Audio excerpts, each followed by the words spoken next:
තස්ස භගවතෝ අරහතෝ සම්මා සම්බුද්දස්ස නමෝ තස්ස භගවතෝ අරහතෝ සම්මා සම්බුද්දස්ස නමෝ තස්ස භගවතෝ අරහතෝ සම්මා සම්බුද්දස්ස. ගෞරවනීය ස්වාමීන් වහන්සේලා වරක් ප්‍රමුඛ මහා සංඝරත්නයන් අවසරයි. ඉතින් අද අපි කතා කරන්න බලාපොරොත්තු වෙන්නේ අලුත් මාතෘකාවක් රූපේ ආයුෂය කියන එක. රූපේ පවතින කාලය කියන එක. රූපේ ආයුෂය සිතේ ආයුෂය කියන දෙකම ඉතා වැදගත්. මොකද අපි නාම රූප දෙක ගැන කතා කරනකොට.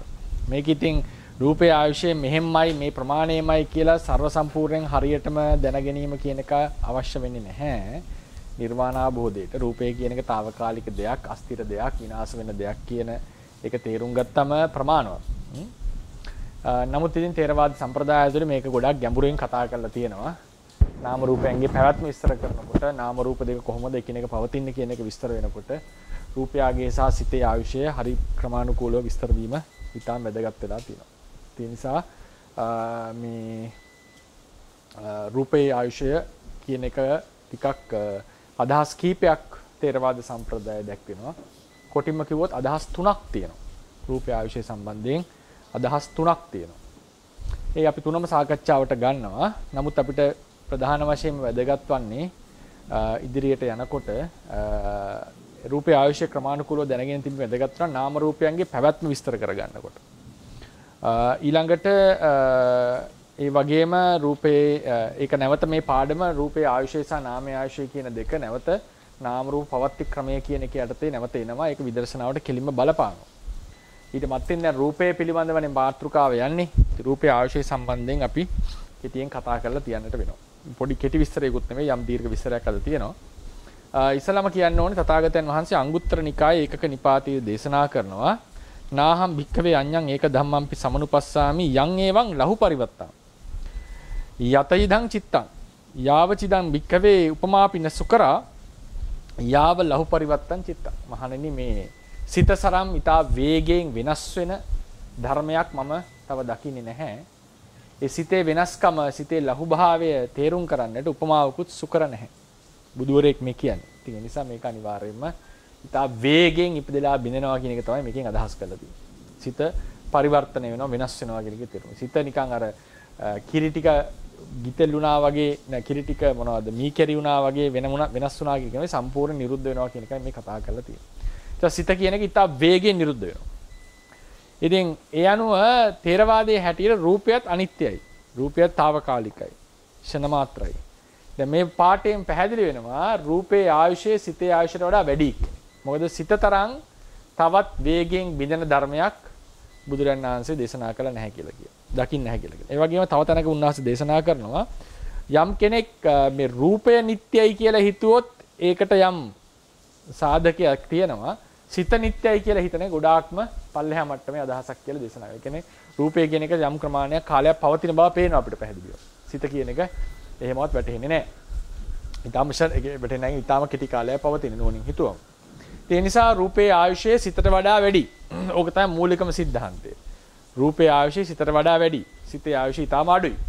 මේ ෆන්ඩමෙන්ටල් එකෙන් තමයි අපි ඒක තේරුම් ගන්න. ඒ වගේම තව මේ සූත්‍ර අනුසාරව අපිට යම් අදහස් එනවා.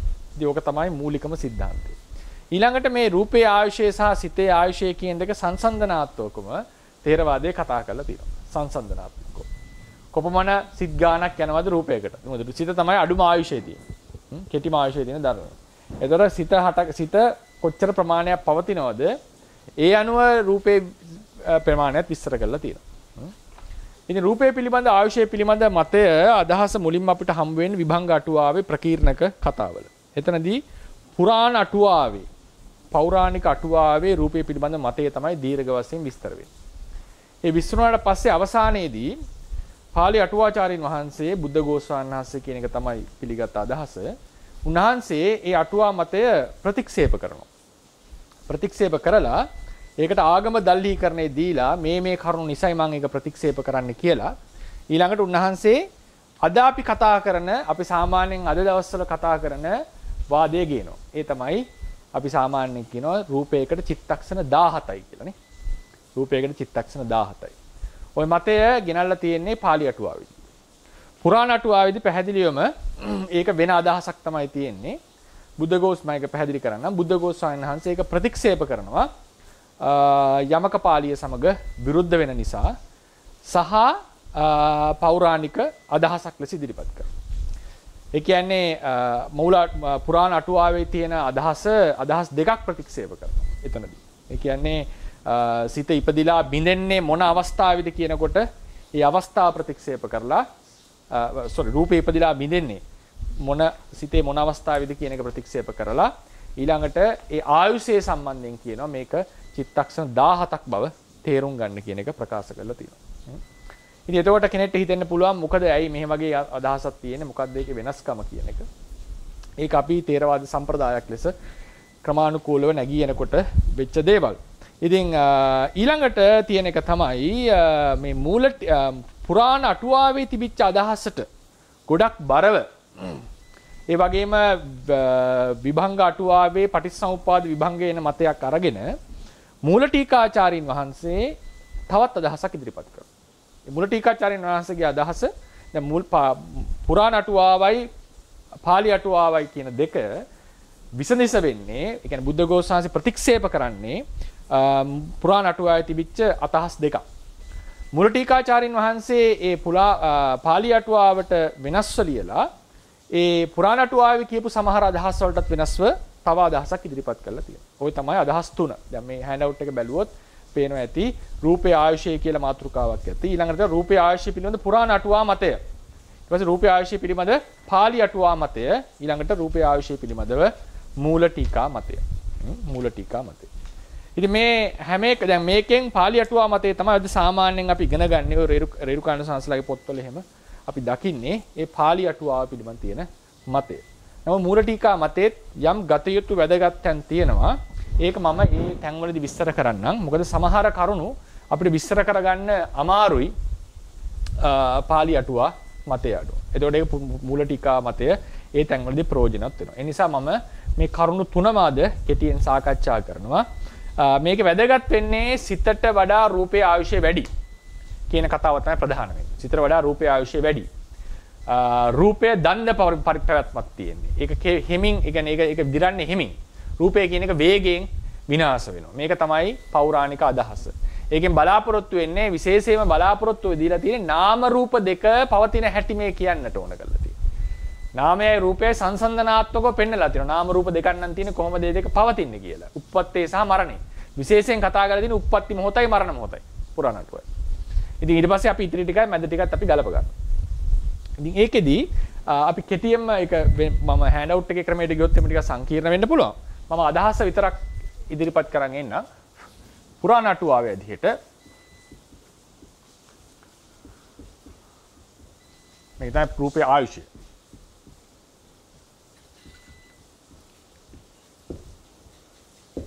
පුරාණ අටුවාවේ අදහසේ හැටියට රූපයට චිත්තක්ෂණ 16ක් සහ අනුචිත්තක්ෂණ 1ක්. ඒ කියන්නේ 16යි 3න් එකක් තමයි ආයුෂය. ඒ කියන්නේ සාමාන්‍ය මේක පදනම් වෙන්නේ සිතක ආයුෂය චිත්තක්ෂණ 3යිනේ අනුචිත්තක්ෂණ 3යිනේ. ඒක අහලා ඇතිනේ නේද? උපාද තිති භංග කියලා. ඒ අනුචිත්තක්ෂණ 3 ගත්තාම ඒ තුන එකිනෙකට සමානයි. නිසා පුරාණ අටුවා මතයේ තමයි චිත්තක්ෂණ 16ක් සහ අනුචිත්තක්ෂණ 1ක් කියන එක. ඊට පස්සේ පාලි අටුවාවට එනකොට පාලි අටුවාවට එනකොට මේ අදහස ප්‍රතික්ෂේපිත වෙනවා. ඒ කියන්නේ චිත්තක්ෂණ 17ක් කියන අදහස. චිත්තක්ෂණ 17ක් කියන අදහස් තමයි පාලි අටුවාවේ මතය. ඊළඟ මූල ටීකාවට එනකොට ඒක චිත්තක්ෂණ 16ක් වෙලා තියෙනවා. 16ක්. චිත්තක්ෂණ 16ක්. මේ තමයි සාමාන්‍ය රූපේක ආයුෂය විස්තර කරපු ක්‍රම. මේ තේරවාදයේ ඇතුළෙම තියෙන විවිධ අදහස්. මේකෙදී ඉස්සලාම අපි දැනගන්නට ඕනේ සිතේ ආයුෂය කියන්නේ මොකක්ද කියලා. සිතේ ආයුෂය. සිතේ ආයුෂය. සිත කියලා කියන ආරම්මන ග්‍රහණ ක්‍රියාව. ඒක සාමාන්‍යයෙන් පෞරාණික අටුවාවල අදහස් තමයි සිත උපාද තිති භංග කියන අවස්ථා තුනකින් පවතිනවා. එතකොට එක එක අණු අවස්ථාවක් එකිනෙකට කාලයෙන් සමානයි. ඒ නිසා චිත්තක්ෂණය කියන එක සිත පවතින කාලයට කියනවා චිත්තක්ෂණය කියලා. එකක් ඒක සමාන වෙනවා අනුචිත්තක්ෂණ තුනකට. චිත්තක්ෂණ එකක් අනුචිත්තක්ෂණ තුන. මොනවද අනුචිත්තක්ෂණ තුන? උපාද තිති භංග. උපාදේ තිතිය සහ භංගය. මේකේ තියෙන ලොකු දාර්ශනික කතාවක්. ඒක අපි සංකත ලක්ෂණේ කතා කරන අවස්ථාවේදී මම කතා කරනවා මේ මාතෘකාව ගැන. දැනට මතක තියාගන්න සාමාන්‍ය පිළිගත් අදහස් තමයි උපාදේ තිතිය සහ භංගය කියන අවස්ථා තුන අනුචිත්තක්ෂණ තුන. ඊළඟට තව එකක් ථේරවාදීන් අතරම තියෙන අදහසක් තමයි චිත්තක්ෂණය එකයි ඒක අනුචිත්තක්ෂණ දෙකක් කියන එක. අනුචිත්තක්ෂණ දෙකක් කියන එක. ඒකේ හැටියට චිත්තක්ෂණ දෙක තමයි උපාදය සහ භංගය. තිතිය කියන එක විස්තර කරන්නේ වෙනම ක්‍රමයකට. මොකද ඒ කියන්නේ අත්තිතා සබ්බ ධම්මානං තිතිනාම පෞච්චති. ධර්මයන්ගේ විද්‍යමානත්වයමයි තිති. එහෙම නැතු වෙන අවස්ථාවක් මැද අවස්ථාවක් නෙවෙයි. ඒතර මේකෙන් කටිය හිතන්න පුළුවන් මේක අතිශයින්ම සංකීර්ණ වෙනවා කියලා. ඒක තමයි සම්ප්‍රදාය හැටි. සම්ප්‍රදාය කියන්නේ එහෙම එකක්. ඒකේ තියෙනවා සංකීර්ණ භාවයක්. අවුරුදු 2500ක් පරණ සම්ප්‍රදායක් වුණාම මේ වගේ සමහර අදහස් වල විවිධත්වයක් එනවා. ඒ නිසා මේ තමයි මූලිකම පදනම. සිතක ආයුෂය කියන එක පිළිගත්ත මතේ මම මේකෙන් ඉන්නකොට උනේ දැනට තියෙන පිළිගත්ත මත වෙලා තියෙන්නේ සිතේ ආයුෂය එක චිත්තක්ෂණයයි ඒක චිත්තක්ෂණ අනුචිත්තක්ෂණ තුනකට කැඩෙනවා. ඊළඟට දැන් අදට අපි අභිධර්මාර්ථ සංග්‍රහය වගේ පොත්වලට ඇවිල්ලා ඉගෙන ගන්නකොට සාමාන්‍යයෙන් අපි ඉගෙන ගන්නේ චිත්තක්ෂණ 17ක් තමයි සිතේ ආයුෂය කියලා. ඉතින් මේ මත දෙක තමයි දැන් අපි සාමාන්‍යයෙන් පොත්පත්වල ඉගෙන ගන්න. නමුත් මතක තියාගන්න ථේරවාදයේ ඇතුළෙම මට කියන්නට ඕනේ ඒක. ථේරවාදයේ ඇතුළෙම වෙනත් අදහස් තියෙනවා. සාමාන්‍යයෙන් අපිව කතා කරන්නේ නැහැ. එතකොට අපි මේක ගැන මේකේ මොන අදහසේද පිහිටන්නේ මොන අදහසද ගරු කරන්නේ කියන එක වෙනම කතාවක්. ඒක වෙනම කතාවක්. ඒක අපි ඊළඟට මම මතක් කරන්නට ඕනේ මේකේ මොන අදහසේ හිටියත් අවසානයේ සාරය වෙන්නේ රූපේ ශනිකයි. ඉපදිලා බිඳෙනවා. සිතට වඩා කාලයක් පවතිනවා. මේක තමයි මේකේ මූලිකම අදහස. සාමාන්‍යයෙන් අපි ඉගෙන ගන්නේ සිතට උපාද තිති භංග කියලා අවස්ථා තුනක් තියෙනවා. එකිනෙකට සමානයි. එවන් වූ චිත්තක්ෂණ 17ක් රූපේ පවතිනවා. එතකොට අනුචිත්තක්ෂණ වශයෙන් ගත්තම 51ක් තියෙනවා. අනුචිත්තක්ෂණ වශයෙන් 51ක්. එතකොට මාළු අටුවාව අනුව අනුචිත්තක්ෂණ 51යි. හරිනේ අනුචිත්තක්ෂණ 51යි. එතකොට පුරාණ අටුවාවෙත් තියෙන මේ මතයමයි. චිත්තක්ෂණ 1යි අනුචිත්තක්ෂණ 3යි සිතකට. එතකොට මේකේ හැටියට කොහොමද හිතන්නේ? අනුචිත්තක්ෂණ කීයක් තියෙනවද? කීයද? 49යි. අනුචිත්තක්ෂණ 49යි රූපය ආයුෂය. මූල ටීකාවට එනකොට වෙනස වෙන්නේ චිත්තක්ෂණය කියන එක වර්ථකථනය කරන්නේ චිත්තක්ෂණ දෙකකට. අනුචිත්තක්ෂණ දෙකකට. එතකොට උන්වහන්සේ චිත්තක්ෂණ 16යි කියනකොට කතා කරලා තියෙන්නේ අනුචිත්තක්ෂණ දෙකේ සිත් 16ක්. එතකොට ඒ නිසා මූල ටීකාවට එනකොට චිත්තක්ෂණ 16ක් වුණාට ඒක අනුචිත්තක්ෂණ 32යි. අනුචිත්තක්ෂණ 32යි. පැහැදිලි වෙනස්කම්. පැහැදිලි වෙනස්කම. මේ හැමෝම ඉදිරිපත් කරන්නේ තමන්ගේ යම් යම් සාධක මත. පුරාණ අටුවාවට ඉදිරිපත් වෙච්ච සාධකයේ පැහැදිලිව කියලා නෑ. මොන පදනමක් උඩද මේක මේ වගේ ගත්තේ කියන එක. ඒ නිසා අපිට සියල්ලෙන් සියල්ල තොරතුරු හොයන්නට බෑ ඒ සම්ප්‍රදාය ඇතුලේ. මේ පසු කාලීනව ලියවෙන ටීකාදීදී උන්වහන්සේලා ගේනවා මේ දේවල් පදනම් කරගෙනයි අපි මෙහෙම කතා කරන්නේ කියලා. මට මේක සම්පූර්ණයෙන් ඒ අදහස කතා කරලා ඒක ගැන ගැඹුරට ගිහිල්ලා කතා කරොත් ඒක වෙනම පාඩමක්. ඒක වෙනම ඇනලිසිස් එකක්. ඒක ගොඩාක්ම උගත්කමට එහෙම නැත්නම් ඉගෙනීමට බර වෙච්ච ඉගෙනීමට කියන්නේ මොකද්ද? ගැඹුරට ගිහිල්ලා ඒකේ අදහස් කතා කරන්නට තියෙනවා. තොරතුරු ගොඩාක් අරගෙන අපිට කතා කරන්න ඕනේ මාතෘකාවක්. මේකේ ඇයි මෙහෙම දෙයක් වැදගත් වෙන්නේ? මේක කොහොමද බලපාන්නේ? ඒ තැන්වලට උදාහරණයකට පච්චාජාත ප්‍රත්‍යයට, ඊට පස්සේ වස්තු රූපයේ සිත ඇසුරු කරන ක්‍රමයට, චිත්ත වීතියක රූපාරම්මණය ඇසේ ගැටෙන එකට මේවට මේක බලපාන ක්‍රම තියෙනවා. මේවා වලින් විස්තර කරනකොට මේ මොඩියුල් එක අරගෙන. ඒ නිසා ඒක වෙනම මාතෘකාවක් මේ කතා කරොත් සම්ප්‍රදායයට බලපාන මාතෘකාවක්. යමකයට කොහොමද මේක ගැලපෙන්නේ ආදී ලෙසට. ඉතින් ඒක නෙමෙයි මගේ අදහස. මේ වගේ අදහස් දෙකක් තියෙනවා කියන එක දෙන්න. ඒතකොට කෙනෙක් අහන්න පුළුවන් ඒ අදහස් දෙකක් දුන්නම මේ පැටලෙල්ලවිල්ලක් නෙමෙයිද වෙන්නේ කියලා. ඒකෙදි මම ඉන්නේ දැන් මේක තමයි අපේ පිළිගත් අදහස. මේ පිළිගත් අදහසෙන් සමහරවල්ලාට විස්තර කරගන්න බැරි තැන් ටිකක් එනවා. ඒ තැනදී මම මේ අදහසත් ඉදිරිපත් කරනවා. මේ අදහස බොහෝ විට ගන්න නැති වෙයි. පෞරාණික අටුවා අදහස කියන එක ඒ අදහස ගන්න නැති වෙයි. මොකද ඒ විදිහට නෙවෙයි අද අපේ සම්ප්‍රදායේ විස්තරේ පවතින. ඉතින් සමහර තැන්වල මෙන්න මේ මූල ටික අදහස් මම අරගෙන විස්තර කරා. එතකොට තේරෙයි ඇයි ඒකේ වැදගත්කමක් ඒකට දීලා තියෙන්නේ කියලා. ඒක එදාට අපි කතා කරමු. මොකද එක දවසේ ඔක්කොම කතා කරොත් ඒක වැදගත් වෙන්නේ නැහැ. නමුත් මට කියන්නට ඕනේ මෙහෙම මත දෙකක් තියෙනවා. මේ මත දෙක හුදු මත දෙකක් නෙවෙයි. ඒ දෙකටම වැලිඩිටියක් තියෙනවා කියන එකයි මට කියන්නට අවශ්‍ය. ඒ දෙක වැලිඩිටියක් තියෙනවා. මොකද මේක පිළිගත්ත සම්ප්‍රදාය. පිළිගත්ත බව තියෙනවානේ සම්ප්‍රදාය ඇතුලේ. ඒතකොට ඒකට අපිට එකපාර ඉග්නෝර් කරන්නට බෑ ථේරවාදය ඇතුලේ. සමහර මේකේ විස්තර කරන්න බැරි දේවල් මේකෙන් විස්තර කර හැකි වුණාම මේකත් සම්ප්‍රදාය ඇතුලේ නම් තියෙන්නේ. ඒකටත් යම් වටිනාකමක් තියෙනවා. ඒතර කෙනෙක් අහන්න පුළුවන් මොකක් ඇයි මේ විවිධත්වයක් ආවේ? විවිධත්වයක් ආවේ කාලයක් යනකොට අර්ථකථනය කරපු ක්‍රම. අර්ථකථනය වෙච්ච ක්‍රම. එතකොට ඒකෙදි එක ප්‍රශ්නකුත් අහලා තිබ්බා එක මහත්මයෙක්ගේ දවසක් මේ අටුවාව යන බුදුන්ගේ අදහසම නේද? එහෙමනම් මේ වෙනස්කම් තියෙන්නට බෑ. මේක බුදුරජාණන් වහන්සේගේ ආපු තොරතුරක් නම් පාලි අටුවාචාරින් වහන්සේට මේක ප්‍රතික්ෂේප කිරීමේ අයිතියක් නැහැ. මොකද පෙළ කියන එක ප්‍රතික්ෂේප කරන්න පුළුවන් දෙයක් නෙවෙයි. පෙළ ප්‍රතික්ෂේප කරා කියන්නේ ථේරවාදී පදනම කපා ගන්නවා කියන එක. පෙළේ ප්‍රතික්ෂේප වෙනවා නම් කියන්න වෙන්නේ මේක මෙහෙම නෙවෙයි, මේක පාඨ දෝෂයක්. මේක දුරුච්චාරණයක්. මේ පාඨයේ වැරදි. මේ වචනේ වැරදි කියන එක. මේක වචනවල වෙනසක් නෙවෙයි මේ තියෙන්නේ. මේ අදහස්වල වෙනසක්. මේක පැහැදිලිවම මේ 16යි 3න් 1 වෙන්නට පැහැදිලි නිර්වචන. ඒ කියන්නේ මෙහෙමයි කියන්නේ. ප්‍රතිසන්දි සිතේ උපාදේ හටගත් රූපය මම ඒක දීලා ඇති පේපර් එකේ 17 උපාදේ හටගත් රූපය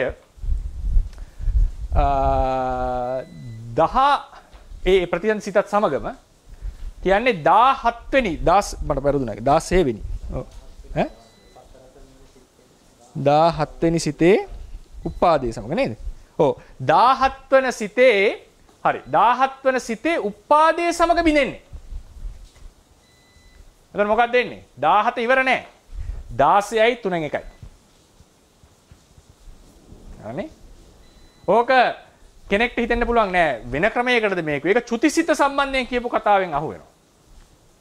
චුතිසිතට කලින් පහළ වෙන අවසානයේ චුතිසිතත් එක්ක නිරුද්ධ වෙන රූපයක් තියෙනවා. චුතිසිතේ භංගයත් එක්ක නිරුද්ධ වෙන රූපයක්. ඒක හටගෙන තියෙන්නේ ඊට සිත් 16කට කලින්. ඒ කියන්නේ 17 ඊට 17 වෙනි සිතේ භංගක්ෂණයේදී. ඒ නිසා මේවා සමාන කරන්න හේතු නැහැ.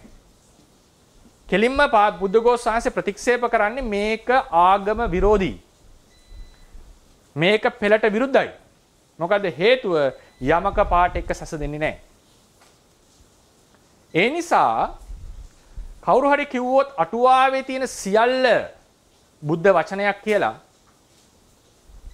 සම්ප්‍රදාය ඇතුළෙම මේ දෙක පරස්පර වෙලා තියෙනවා. මේක වෙන්නට බෑනේ. බැරි වෙලා හරි බුද්ධඝෝෂ ස්වාමින් වහන්සේ අදහසක හිටියා නම් මේක බුදුරජාණන් වහන්සේගෙන්ම ආපු අදහසක් කියලා. කවදාවත් මේ ප්‍රතික්ෂේප කිරීම කරන්නට බෑ. හැබැයි පාලියේ තියෙන අටුවාවේ තියෙන සමහර කරුණු ඒකාන්තයෙන්ම බුදුන්ගෙන් ආපු ඒවා. ඒ ගැන වාදයක් නැහැ. ඒ ගැන වාදයක් නැහැ. මොකද අර්ථ කතා විවරණය කියන එක බුදුරජාණන් වහන්සේගේ සමයෙන්ම ආරම්භ වෙච්ච එකක්. හොඳම උදාහරණ සත්‍ය විභංග සූත්‍රය. අරණ විභංග සූත්‍රය. විභංග සූත්‍ර කියලා සූත්‍ර ටිකක් තියෙනවා. බෙද බෙද පෙන්නනවා. ශ්‍රාවකයෝ බෙදලා පෙන්ලා තියෙනවා. බුදුරජාණන් වහන්සේත් මේ බෙදීම පෙන්ලා දීලා තියෙනවා. ඒ නිසා මේ විවරණ ක්‍රමය, අර්ථ විවරණ ක්‍රමය කියන එක අතීතයෙන් ඉඳන් ආපු ක්‍රමයක්. ඒ ගැන වාදයක් නැහැ. ඒ නිසා විශේෂයෙන් ඔය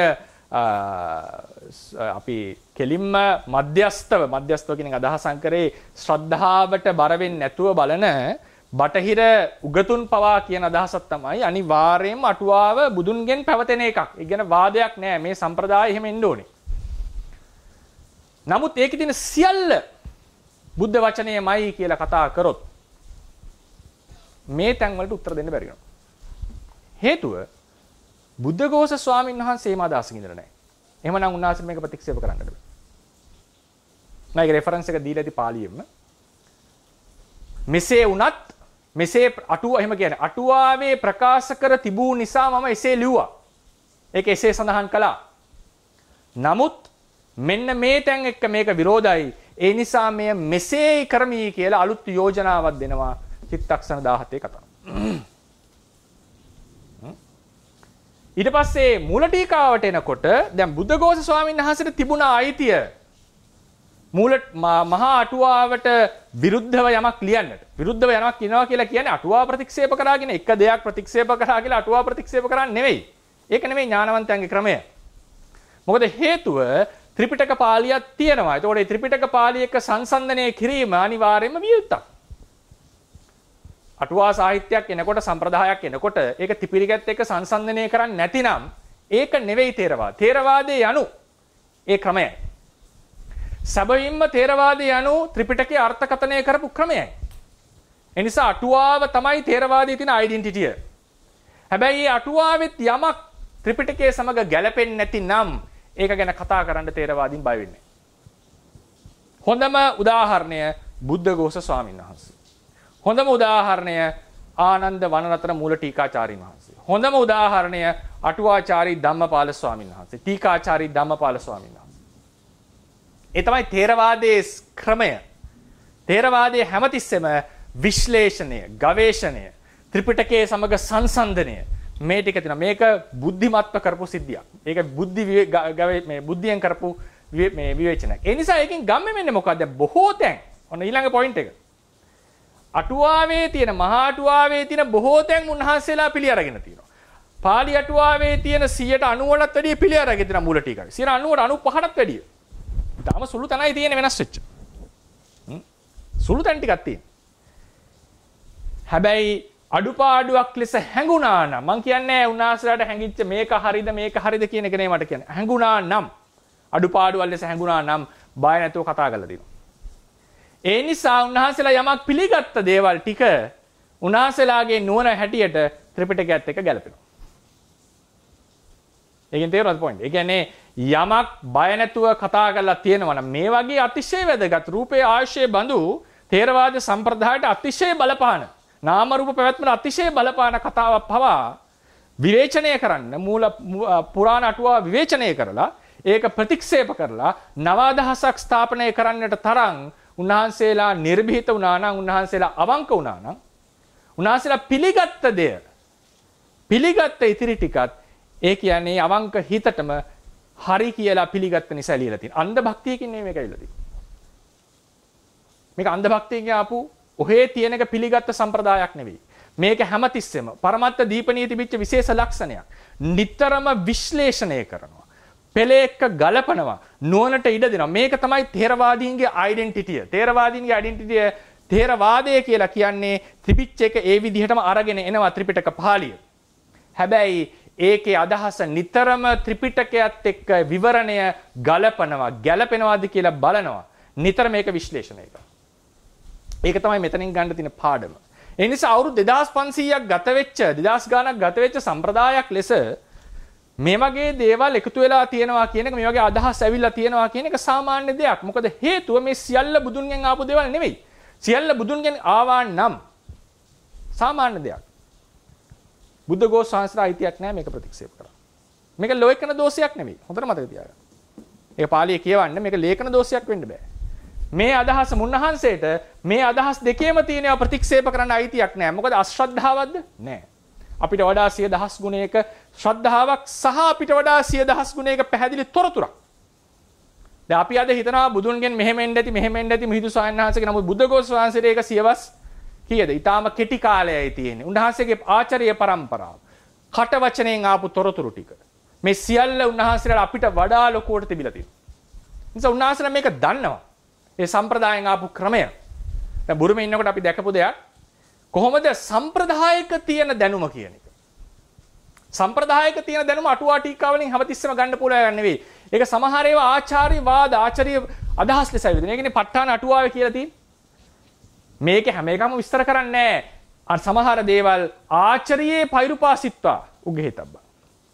ආචාර්යයන් වහන්සේලා පෛරුපාසනය කළ ඇසුරු කළා ගත යුතු දේවල් තියෙනවා. සම්ප්‍රදායක් කියන්නේ ඒක. ඉතින් ඒ නිසා මුනාසෙලා අපිට වඩා මේ සම්ප්‍රදායට කිට්ටුයි. ඒ කිට්ටු පිරිස තමයි මේ වගේ විවේචනයන් සිද්ධ කරලා තියෙන්නේ. ඒ නිසා මේකෙදී ඒ අදහස මම ගෙනාවේ සමහර විට හිතෙන්නට පුළුවන් මේ වගේ මත තුනක් ගෙනාම මේක කන්ෆියුෂන් එකක්. මේකෙන් මොකද්ද බලාපොරොත්තු වෙන්නේ? ඉතින් ඇත්ත මේකයි. මේ වගේ අදහස් නානත්වයේ මේකේ තියෙනවා. මම පෞද්ගලිකව දකින්නේ ඒක තමයි ඒකේ ලස්සන. හේතුව මේක නිකන් එන්න දීලා නැහැ. මම දකින්නේ ඒක ඕනේ. වෙන කෙනෙක්ට ඒකේ දුකක් ඇති වෙන්න පුළුවන්. ශ්‍රද්ධාව අඩුවීමක් වෙන්න පුළුවන්. මට ශාසනය ගැන පෞද්ගලිකම අදහසක් කියන්නේ ථේරවාදයේ ගැන විශ්වසනීය භාවය ඇති වෙන. මම ඉදත් කියවනේ මම මේක ඩිෆෙන්ඩ් කරනවත් මම පිළිගන්නේ මොකද්ද කියන එක මේක හරිද නැද්ද හරිද වැරදිද කියන එක නෙවෙයි මගේ අදහස කියන්න ඕනේ. මගේ ථේරවාදයේ සම්ප්‍රේෂණය කරන්නේ. හැබැයි මේ වගේ සම්ප්‍රදායක් දකින්නකොට ඇතුළම විවේචනය කරමින් කොහොම හරි අදහස ගන්න ඕන කියන උත්සාහයෙන් ආපු සම්ප්‍රදායක් නම් ඒක කෙරේ විශ්වසනීය භාවය වැඩි වෙනවා. එහෙම නැතුව මේක ප්‍රශ්න කරන්න ඉඩ දෙන්නේ නැති ප්‍රශ්න කිරීම නවත්වන එහෙම සම්ප්‍රදායක් නෙවෙයි. ඒ නිසා සමහරවිට මේම වෙන්න පුළුවන්. ඒක ඉතින් අර මේක ඉතින් එකක් තිබ්බනම් ලේසි අපිට ෆෝමියුලා එක ඇඩ් කරලා ඉස්සරහට යන්න අපිට ඉලක්කය නිවන් දකින්න කියලා කෙනෙක්ට හිතෙන්න පුළුවන්. ඒකට බාධා වෙනව නෙවෙයි මේක. ඉතින් එතන පොඩි අඩුපාඩුවක් තියෙන්න පුළුවන් පහසු අපහසුවේ. නමුත් ඒ වගේ ආපු පුරාණ සම්ප්‍රදායක ලක්ෂණ ඒකයි. නමුත් ඊළඟට කියන්නට ඕනේ මේක නිවන් දකින්න බාධාවක් වෙන්නේ නැහැ. මොකද නිවන් දකින්නට එන්නේ රූපේ අනිත්‍යයි, නාමයේ අනිත්‍යයි. රූපේ සිතට වඩා වැඩි වෙලාවක් තියෙනවා. මේ ටික සහ ඒ දෙකේ පැවැත්ම තේරුම් ගත්තම ප්‍රමාණයි. ඉතින් මේ තමයි මූලිකම අදහස් තුන නිෂ්පන්න රූපවල තියෙන ආයුෂයේ සම්බන්ධයෙන් තියෙන අදහස් තුන. ඊළඟට දැන් මේ නිෂ්පන්න රූප කියලා කිව්වේ මොනවද? අපි සාමාන්‍යයෙන් රූප 18ක් ගැන කතා කරා සතර මහා ධාතු. ඒක එහෙමනම් අපි කලින් හෑන්ඩ් අවුට් එක ළඟ තියෙනවද දැන් කට්ටිය ගාව? මුල පළවෙනි හෑන්ඩ් අවුට් එකේදී අපි කතා කරා පඨවි ආපෝ තේජෝ වායෝ චක්කුප්පසාද සෝතප්පසාද ගානප්පසාද ජීවහප්පසාද කායප්පසාද වන්න සද්ද ගන්ධ රස භව රූප දෙක ජීවිතේන්ද්‍රිය හදේ රූපේ ඕජා රූපේ කියන නිෂ්පන්න රූප 18 මේ තමයි පරමාර්ථ ස්වභාවය. මේ සියලු පරමාර්ථ ස්වභාවයන්ගේ ආයුෂය තමයි මේ අදහස් වල තියෙන්නේ. ඊළඟට මේකට ඇඩ් වෙනවා අනිෂ්පන්න රූපට කියන එක. මම මේ සියලු කතාව මොකද්ද කියලා විස්තර කරන්න යන්නේ නැහැ. ඒක කැමති අයට මම ලියලා ඇති ඒක කියවන්න. පාලි පුළුවන් අයට පාලි පාටක් දීලා ඇති විශ්වාසය ඇති කරගන්නට. ඉතින් මේකේ දැන් මේ පුරාණ අටුවාව අනුව සියලු රූපවල විස්තරය මම ගන්නෙ නැහැ. මොකද හේතුව මේ මතය දැන් වැළලීලා ගිහිල්ලා තියෙනවා. මේ මතය දැන් කතා කරන්නේ නැහැ අපි. මේක එහෙම පාලි අටුවාවෙන් මේක ප්‍රතික්ෂේපිත වුණා. එතයින් පස්සේ මේක දැන් සම්ප්‍රදායේ මේ ටික තමයි කතා කරන්නේ. ඒ නිසා මේකේ සියලු රූපවල ගණන් එහෙම කතා කරොත් ඒක තවත් තොරතුරු වැඩිවීමක්. මොකද ඒක අපිට ප්‍රයෝජනෙට අපි ගන්නෙ නැති නිසා හුදු අදහසක් විතරයි දෙන්නේ. සාමාන්‍යයෙන් නිෂ්පන්න රූපයක අනුචිත්තක්ෂණ 49ක් එහෙම නැත්නම් මහ චිත්තක්ෂණයක් සහ අනුචිත්තක්ෂණ එකක් කියන එක තමයි මහා අටුවාවේ තිබිච්ච අදහස. නමුත් ඒක විනාශ වෙලා තියෙනවා මේ තැන් වලට එනකොට.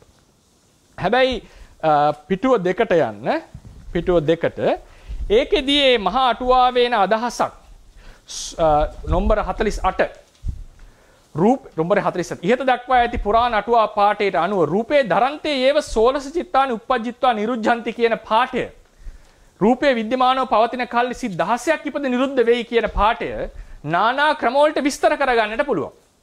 ඒ ක්‍රම ගත්තම මේක මූල ටීකාවෙන් පැහැදිලි කරනවා උපාදේ සහ නිරෝධය කියන ෂණ දෙකම ධර්මාන පක්ෂයට දැම්මොත් චිත්තක්ෂණ 16යි ආයුෂය. උපාදේ අතහැර නිරෝධය පමණක් ගත් කලි රූපයගේ ආයුෂ චිත්තක්ෂණ 17යි. නිරෝධක්ෂණය හැර උපාදක්ෂණය පමණක් ගලගatti ආයුෂ චිත්තක්ෂණ 16ට වැඩි. උපාදක්ෂණය සහ නිරෝධක්ෂණය යන දෙකම අතහැර සැලකූ කල්හි රූපය ආයුෂ චිත්තක්ෂණ 17කට වැඩි. මේ වගේ පොසිබිලිටි 4ක් එනවා හිතන්නට. නමුත් ඒක අවශ්‍ය වෙන්නේ නැහැ අවසානයේදී. පැහැදිලිවම ඉපදෙන අවස්ථාව බිඳෙන අවස්ථාව දක්වලා තියෙන නිසා ඒකේ අපිට එන්නේ අවසානයේදී 16යි 3න් 1යි කියන අදහස. මොකද මේ කතා කරන්නේ එක පාඩයක්. රූපේ ධරන්තේ ඒව සෝලස චිත්තානි උප්පජ්ජිත්වා නිරුද්ධං. මොකද හේතුව මුන්නහන්සේ මූල ටීකාචාරින් වහන්සේ මේ පාඩයත් අරගෙන තමයි චිත්තක්ෂණ 16 කතාවට යන්නේ. හරිනේ චිත්තක්ෂණ 16 කතාවට ගිහිල්ලා තියෙන්නේ. ඉතින් ඒ නිසා කියවන් යනකොට කෙනෙක්ට හිතෙන්න පුළුවන් මේකෙන් 17ක් ගන්න බැරිද කියලා. නෑ ඊට පස්සේ දිගටම කියවන් යනකොට හමු වෙනවා මේක පාලි අටුවාවෙන් ප්‍රතික්ෂේප කරලා තියෙන ක්‍රමය. ඊට පස්සේ පිටුව 3ට යන්න රූපේ ආශය පිළිබඳ පාලි අටුවා මතය කියලා අදහසක් එනවා. ඒකෙදි අර මම ප්‍රතික්ෂේප කරපු එක දක්වලා ඊළඟට ඒකේ එන්න පිටුව 5ට. පිටුව 5. මෙතන ඉඳන් තමයි අපි ඒ ගණන් ටික දැනගන්නේ. අර ටික තනිකර තියෙන්නේ අදහස් ටිකක් කලින් ටික. චිතක ආයුෂයේ සම්බන්ධයෙන්ද එහි අනුච්ඡන සම්බන්ධයෙන්ද පුරාණ අටුවාව සහ පාලි අටුවාව එකම මතයක සිටි. නමුත් රූපයක ආයුෂයේ සම්බන්ධයෙන් වෙනස් මතයක් දරයි. අභිධර්ම පාලි අටුවාවට අනුව රූපේ එනම් නිෂ්පන්න රූපයකේ ආයුෂය චිත්තක්ෂණ 17කි. එක චිත්තක්ෂණයක් අනුචිත්තක්ෂණ 3කින් සමන්විත වෙන බැවින් රූපේ ආයුෂය අනුචිත්තක්ෂණ වලින් 51කි. 51කි. එම අනුචිත්තක්ෂණ 51කින් පළමු අනුචිත්තක්ෂණය රූපයේ උපාදයට වැය වෙන අතර. එතකොට 51කින් එකක් වැය වෙනවා රූපයේ උපාදයට. මේක අපි රූපය කියලා ගත්තොත් මේකක් වැය වෙනවා. ඊට පස්සේ මැද අවසාන අනුචිත්තක්ෂණේ භංගයට වැය වෙයි. එතකොට ඉතිරි වෙන ටික මැද ටික 49යි. මේ 49 තිතික්ෂණය කියලා කියනවා. හරිනේ මැද අනුචිත්තක්ෂණ 49 රූපයාගේ ස්ථಿತಿ අවස්ථාවේ. තේරවාද සම්ප්‍රදාය තුල පිළිගත් අද වන විට පිළිගත් වෙනවා. අද වෙන විට පිළිගත් අදහස මෙයයි. පොඩ්ඩක් වෙනස් වෙන්න ඕනේ. පිළිගත් අද වන විට අදහස නෑ. අද වන විට පිළිගත් අදහස මෙයයි. හරිනේ? ඊළඟට එසේම අනිෂ්පන්න රූප 10 ආයුෂද තේරවාද සම්ප්‍රදාය තුල සඳහන්ව ඇත. රේරුකාණ ස්වාමීන්ගේ පොතේ එහෙම දෙවලන්නේ ඒක සඳහන්ලා තියෙනවා අනිෂ්පන්න රූප වල ආයුෂය සම්බන්ධයෙන්. මොනවද මුලින්ම ගන්න විකාර රූප තුන. රූපස්ස ලහුතා, රූපස්ස මුදුතා, රූපස්ස කම්මඤ්ඤතා යන අනිෂ්පන්න රූප වල ආයුෂය.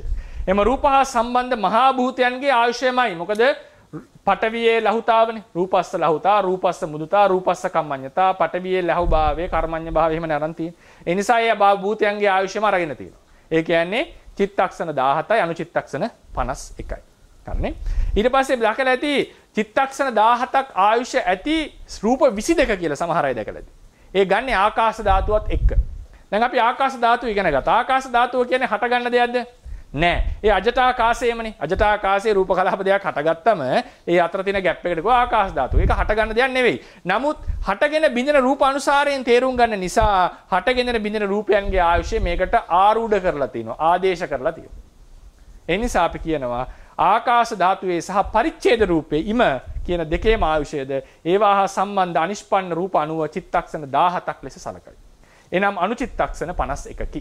ඒතර ওই ටික තමයි චිත්තක්ෂණ 17ක් ආයුෂය තියෙන්නේ. ඒ කියන්නේ අනිෂ්පන්න රූප 18ක් තිබ්බනේ.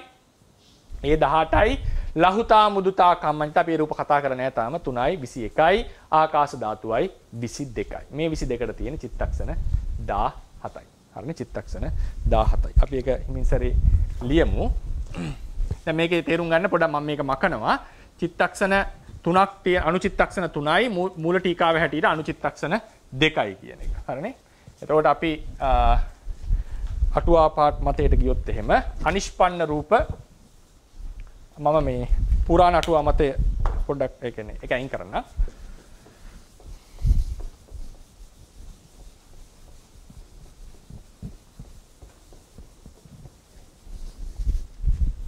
එතකොට එන්නේ අපිට අනිෂ්පන්න රූප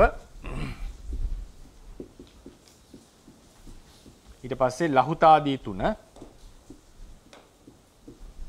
ආකාශ ධාතුව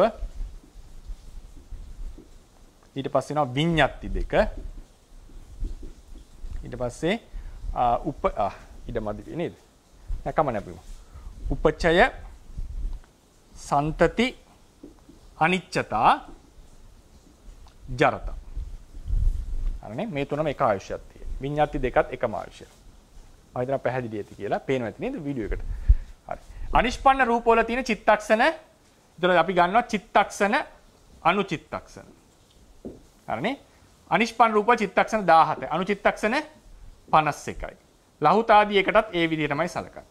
ආකාශ ධාතුවටත් ඒ විදිහටමයි සලකන්නේ. හරිනේ? ආකාශ ධාතුවටත් ඒ විදිහටමයි සලකන්නේ. හරි.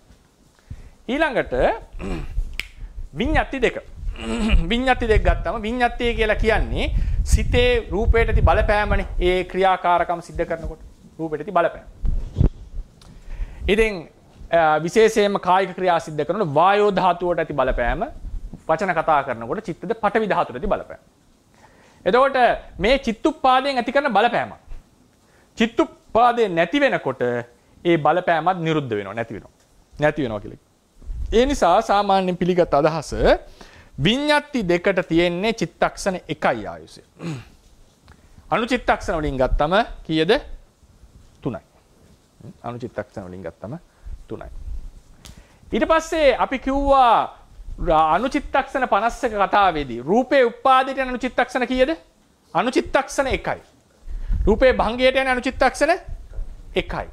මැද 49යි. එතකොට උපචය සහ සන්තති දෙකම උපාදේනේ. අපි ඒක තාම දීර්ඝව කතා කරේ නෑ. උපචය සන්තති කියන්නේ දෙකම උපාදේ. අවස්ථා දෙකක උපාද දෙකක්. අනිත්‍යතාව කියන්නේ භංගය. ඒක මහා චිත්තක්ෂණ වලින් කතා කරන්න බෑ. අනුචිත්තක්ෂණ වලින් එක. ඕනනම් කතා කරොත් කියන්න වෙන්නේ කීයක් කියලාද? 3න් 1යි කියලා. කිව්වොත් කියන්න වෙන්නේ ලොකු චිත්තක්ෂණයකින් 3න් 1යි. හරිනේ? ඊට පස්සේ ජරතාව කියලා ගත්තම දෙපැත්තේ එක එක ගියාට පස්සේ 49යි. අනුචිත්තක්ෂණ 49යි. ඒක මහා චිත්තක්ෂණ කියලා ගන්නේ චිත්තක්ෂණ කියන වචනෙන් ගත්තොත් අපිට එන්නේ කීයද? 49 3ෙන් බෙදුවම 16යි 3න් 1යි. හරිනේ? 16යි 3න් 1යි. මේ තමයි සාමාන්‍යයෙන් අපි ඉගෙන ගන්න ක්‍රමය. ඔය අභිධර්මයේ සාමාන්‍යයෙන් ඉගෙන සමහර කෙනෙක් මේ ටික දන්නවා ඇති. සාමාන්‍යයෙන් අපි ඉගෙන ගන්නකොට රූපයේ ආයුෂය ගැන ඉගෙන ගන්නේ මේ ක්‍රමයට. හරිනේ? මේ තමයි අටුවාවේ අදහස. ඊළඟට අපි යනවා මූල ටීකා මතයට. මූල ටීකා මතේ මම නැවත මතක් කරනවා. මූල ටීකාවේ ඉන්නේ රූපයක චිත්තක්ෂණ ආයුෂ 16යි කියන එක. 17 නෙවෙයි. 16 තැන ඉන්නේ. ඊට පස්සේ සිත චිත්තක්ෂණ 16ක් වගේ සිතේ අනුචිත්තක්ෂණ 2යි කියන තැන. එකක් නෙවෙයි 2යි කියන තැන. එතකොට රූපේ ආයුෂයේ චිත්තක්ෂණ 16 අනුචිත්තක්ෂණ 48 නෙවෙයි ඉන්නේ 32යි කියන තැන. අනුචිත්තක්ෂණ 32යි කියන තැන. එතකොට ඒ නිසා අපි මේ chart එකම අපි දිගට අරගෙන යමු. මූල ටීකා මතයට එනකොට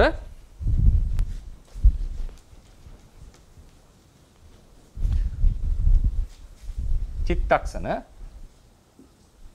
අනු චිත්තක්ෂණ. හරිනේ? චිත්තක්ෂණ අනු චිත්තක්ෂණ. එතකොට අපිට එන්නේ අනිෂ්පන්න රූප චිත්තක්ෂණ 16යි අනුචිත්තක්ෂණ 32යි. මොකද හේතුව දෙකෙන් වැඩි වෙන්නේ. 3න් නෙවෙයි. ලහුතා මුදුතාත් ඒ විදිහමයි ආකාශ ධාතුවටත් ඒ විදිහමයි. හරිනේ? මේ තමයි මෙතන අනිෂ්පන්න රූප 18නේ. මේ තමයි ඔය අහලා ඇත්තේ රූප චිත්තක්ෂණ 18ක් ඇති රූප 22 කියලා අහලා තියෙන සමහර කෙනෙක්. මේ තමයි 22. මෙතන 22ක් තියෙනවා. ඒ 22 කියන්නේ අටුවා මතයට. මූල ටීකා මතයක හැටියට චිත්තක්ෂණ 16ක් ඇති රූප 22 කියලා කියන්නේ. ඊළඟට විඤ්ඤාති දෙක. විඤ්ඤාති දෙක කියලා කියන්නේ සිතෙහි බලපෑමනේ රූපයට ආපු.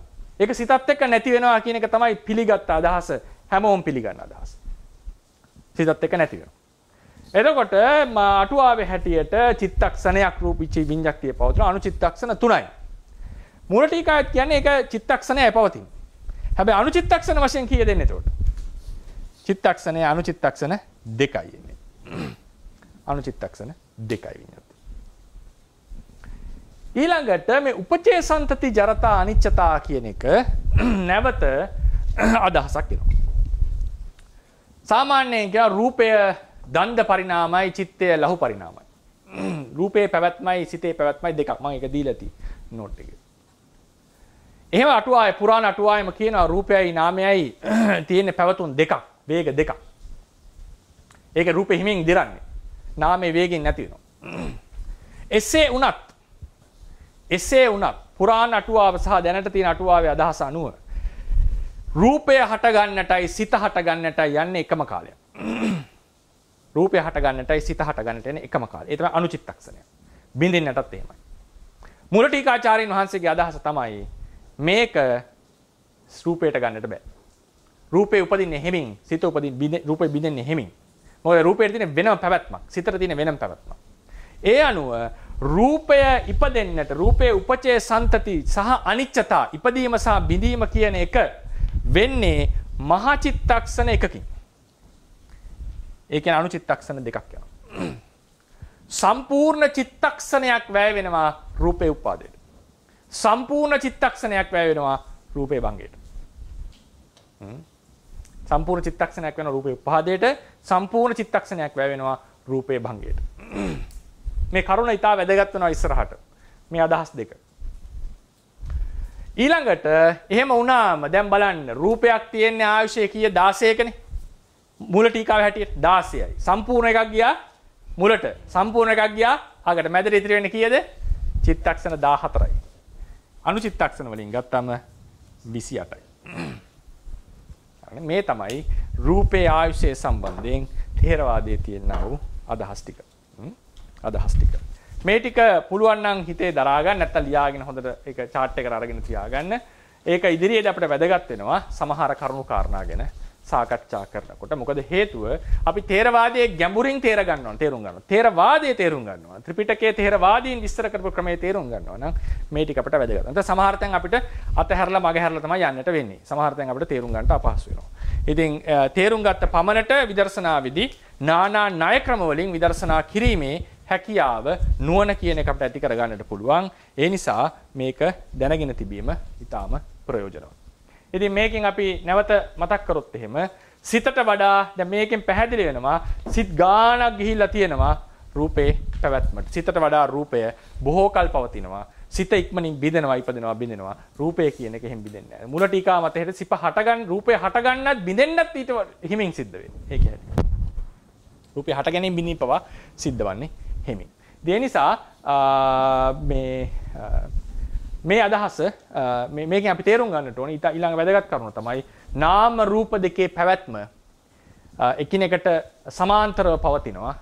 ඒ දෙකේ යම් කාලයන්ගේ ථේරවාදයේ හැටියට අන්‍යමන්‍ය සම්බන්ධයක් අපිට විස්තර කරගන්න පුළුවන්. මේක අපි කාලයේ පැත්තෙන් ගියොත් එහෙම අපිට ලැබෙන අවසානම ඒකකේ තමයි අනුචිත්තක්ෂණ එක.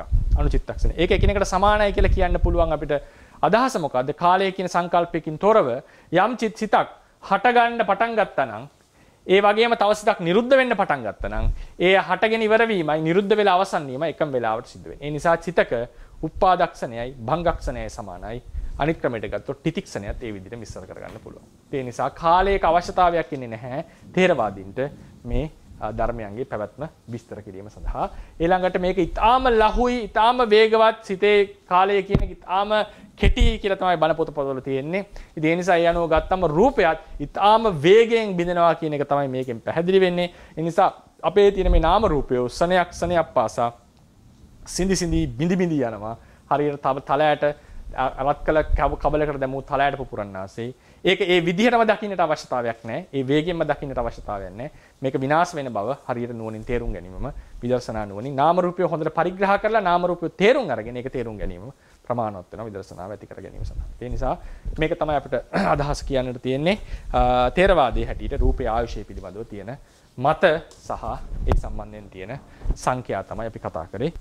අසන්නස දැන් අපි මෙතන මේ කතා කරේ මේ අටුවාවල තියෙන ක්‍රමයෙන් සන්නස. ඔව්. ඒකට පිළි මේ ත්‍රිපිටකේ කොහොමද තියෙන්නේ සන්නස? ත්‍රිපිටකේ මොකක්වත් කියලා නැහැ ඔයගොල්ලෝ. ඒ කියන්නේ චිත්තක්ෂණ කාලය ගැන කියලා සන්නස. නෑ. අනිත්‍යයි කියන එක තමයි කියලා තියෙන්නේ. වේගයෙන් වෙනස් වෙනවා කියන එක තමයි කියලා තියෙන්නේ. ත්‍රිපිටකයෙන් අපිට හම්බ වෙන්නේ එකම තේ ලහු පරිවත්තං චිත්තං උපමාපින සුකරා අර දීපු පාඨයයි.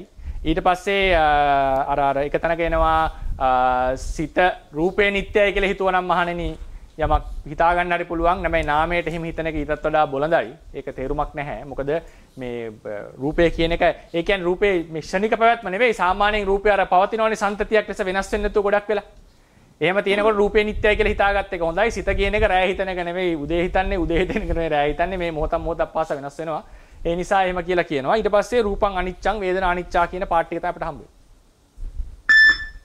එතන මේ චිත්තක්ෂණ කාලය ආදිවාසී පිළිවෙලක් යනවා මේ මේ ඊට පස්සේ එනවා මෙහෙම අපිට යමක ප්‍රකරණයට එනකොට යමකයට එනකොට එතනදී අපිට සිතක් උපදිනකොට රූපයක් උපදින හැටි ඒ සිතක් ඉපදිලා බිඳෙනකොට රූප බිඳෙන හැටි හැබැයි කාලය මෙච්චර වේගකින් මෙච්චර කාලයක් ගත වෙනවා එහෙම කියලා නෑ රූපත් සමග සමහර සිත් සමග ඉපදිලා දුක්ඛ සත්‍ය උපදිනකොට සමුදය සත්‍ය උපදින හැටි සමුදය සත්‍යයත් එක්ක දුක්ඛ සත්‍ය උපදින හැටි මාර්ග සත්‍යයි දුක්ඛ සත්‍යයි මේ වගේ විස්තර තියෙනවා මේවල පැවැත්ම ගැන ඊට පස්සේ අපි හිතමුකෝ ආස්වාස ප්‍රස්වාසයයි සිතයි එකට උපදින හැටි ඒ දෙක එකට නිරුද්ධ වෙන හැටි මේ වගේ අර සනික කතාවට තොරතුරු තියෙනවා නමුත් මේ සංඛ්‍යා ගණන් එහෙම නැහැ මේ සංඛ්‍යා ඒකලා අර මුලින් මේ ඉලිමුත් කරා බාහිර වෙලා තියෙනවා වගේ මේ අපි ඔය අකුව පොත් ගැටි පොඩි විස්තරයක් නෙමෙයි හරි හරි සංඛ්‍යා තෙරුවන් සරණයි දැන් සිතේ ආයුෂ කියන්නේ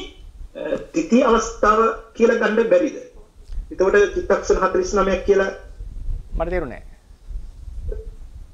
සිතේ ආයුෂ රූපේ ආයුෂ රූපේ ආයුෂ කිව්වම එතකොට උපාදයයි භංගයයි ඇරුණම තිති අවස්ථාව වෙන අනුචිත්තක්ෂණ 49 කියලා ගන්න බැරිද? නෑ තියෙනවනේ ඉපදෙනවා බිඳෙනවා කියලා පාළියේ එනවා පැහැදිලිව. ඔය ඒතකොට මේ දෙකක් ගන්න වෙනවා අනිවාර්යයෙන්ම. ඔය එක ලියලා තියෙන ක්‍රමය එහෙමයි. ලියලා තියෙන්නේ ගැලවෙන්න බැරි ක්‍රමය. ඒ නිසා තමයි බුද්ධඝෝෂ ශාසනික ප්‍රතික්ෂේප කළේ. ඒ කියන්නේ මම නිකන් කිව්වොත් එහෙම පොඩ්ඩක් විස්තර කරොත් එහෙම තියෙන තුන්වෙනි පිටුවේ ෆුට් නෝට් එකේ මම දීලා ඇති. මොකද මට මේකේ චෝදනා පරිහාර කතාවක් නෙවෙයි හින්දා මම ඒක පල්ලෙහාට දැම්මේ. නැත්තම් අර විවරණයක් ගියා නම් මේක උඩට ගන්නවා එත්තපන යදේතං විස්තර කරගෙන මම නිකන් බලන්න 1 2 3 4 වෙනි පේලිය යන්නකෝ 4 වෙනි පේලිය ආමන්තා කියලා දිනව නේද සංකාර යමකේ තමයි පාඩේ අරන් තියෙන්නේ ඉමාය පාලියා විරුද්ධති මේ පාලිය සමග විරුද්ධ වෙනවා කතං කියලා ඔන්න විස්තර කරනවා මේක මෙහෙම වෙන්නට ඊට පස්සේ ඊළඟ පිටුවට යන්න ඊළඟ පිටුවේදී රෝමන් ඉලක්කම් 2 එලෙසටම රූපයක ආයුෂය චිත්තක්ෂණ 17ක් බව පාළි අටුවාවේ කෙලින්ම දක්වා ඇත. ඒට අනුව ප්‍රතිසන්දි සිත මම සිංහල පරිවර්තන දීලා ඇති. ප්‍රතිසන්දි සිත සමග හටගත් රූපේ 17 වන සිතේ භංගක්ෂණයේදී නිරුද්ධ වේ. ප්‍රතිසන්දි සිතේ තිතික්ෂණයේදී හටගත් රූපේ 18 වන සිතේ උපාදක්ෂණයේදී නිරුද්ධ වේ. ප්‍රතිසන්දි සිතේ භංගක්ෂණයේදී හටගත් රූපේ 18 වන සිතේ චිතික්ෂණයේදී නිරුද්ධ යන ආදී ලෙසට ණය ක්‍රමයේ වෙනස් කළ යුතු බව දක්වා දෙනවා. මේක වෙනස් කරගන්න. ඒ කියන්නේ තස්මා වෙනස් කරන්න කියන වචනේ දෙන්නේ නැහැ. ඒ කියන්නේ ණයේ නෙත්ත යෝජනා කාතබ්බහ. ඒක ඒ විදිහට වෙනස් කරගත යුතුයි කියන එක දක්වලා තියෙනවා. ඉතින් ඒ නිසා මේක මේ මොනවද ඊට කලින් එකක් තියෙනවා මේ ෆුට් නෝට් එකේම අර කලින් පිටුවේ ෆුට් නෝට් එකේ බලන්න. ඒක මම පොඩ්ඩක් පාළිය පොඩ්ඩක් එන ඩාවට ඉස්සර කරන්න. එත්තපන යදේතං සත්තරස්මස්ස භවංගස්ස උප්පාදක් කණේව නිරුජ්ජති इति ආදිනා ණයේන 17 වෙනි භවාංග සිතේ 17 වෙනි භවාංගය කියලා අදහස් කරන්නේ මෙතන 16 වෙනි භවාංගය ඇත්තට. මේක එකත් මම කියලා ඇති. පටිසන්ධි සිත 1 කියලා අරගෙන දෙවෙනි 2 භවාංගය කියලා අරන් තියෙනවා. එතකොට 17 කියලා ගන්නේ 16 වෙනි භවාංගය පටිසන්ධි ඉඳලා 17 වෙනි සිත කියන එකයි මේ කියන්නේ.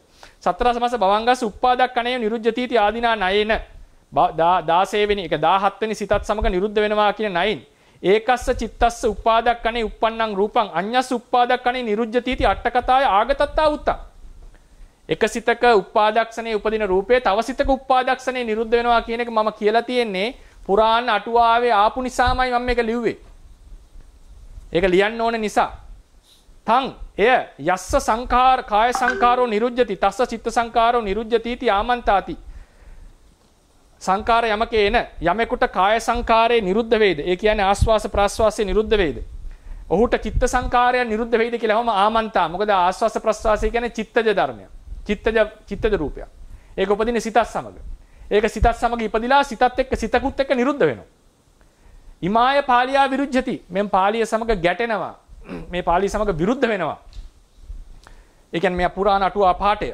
කතං කියලා ඔන්න විස්තර කරනවා මොකද්ද මේ උනේ කියලා. ඒ නිසා ඒක මේ එහෙම අපිට මොකද ඊට පස්සේ ඒක කොහොමද ඒ ආයුෂය තියෙන්නේ කියලා විස්තර කරනවා. ඒක පුරාණ අටුවාවේ නම් විස්තර කරන්නට ඕනේ. පුරාණ අටුවාවේ කියන්නේ පළවෙනි පිටුවට යන්නු. පළවෙනි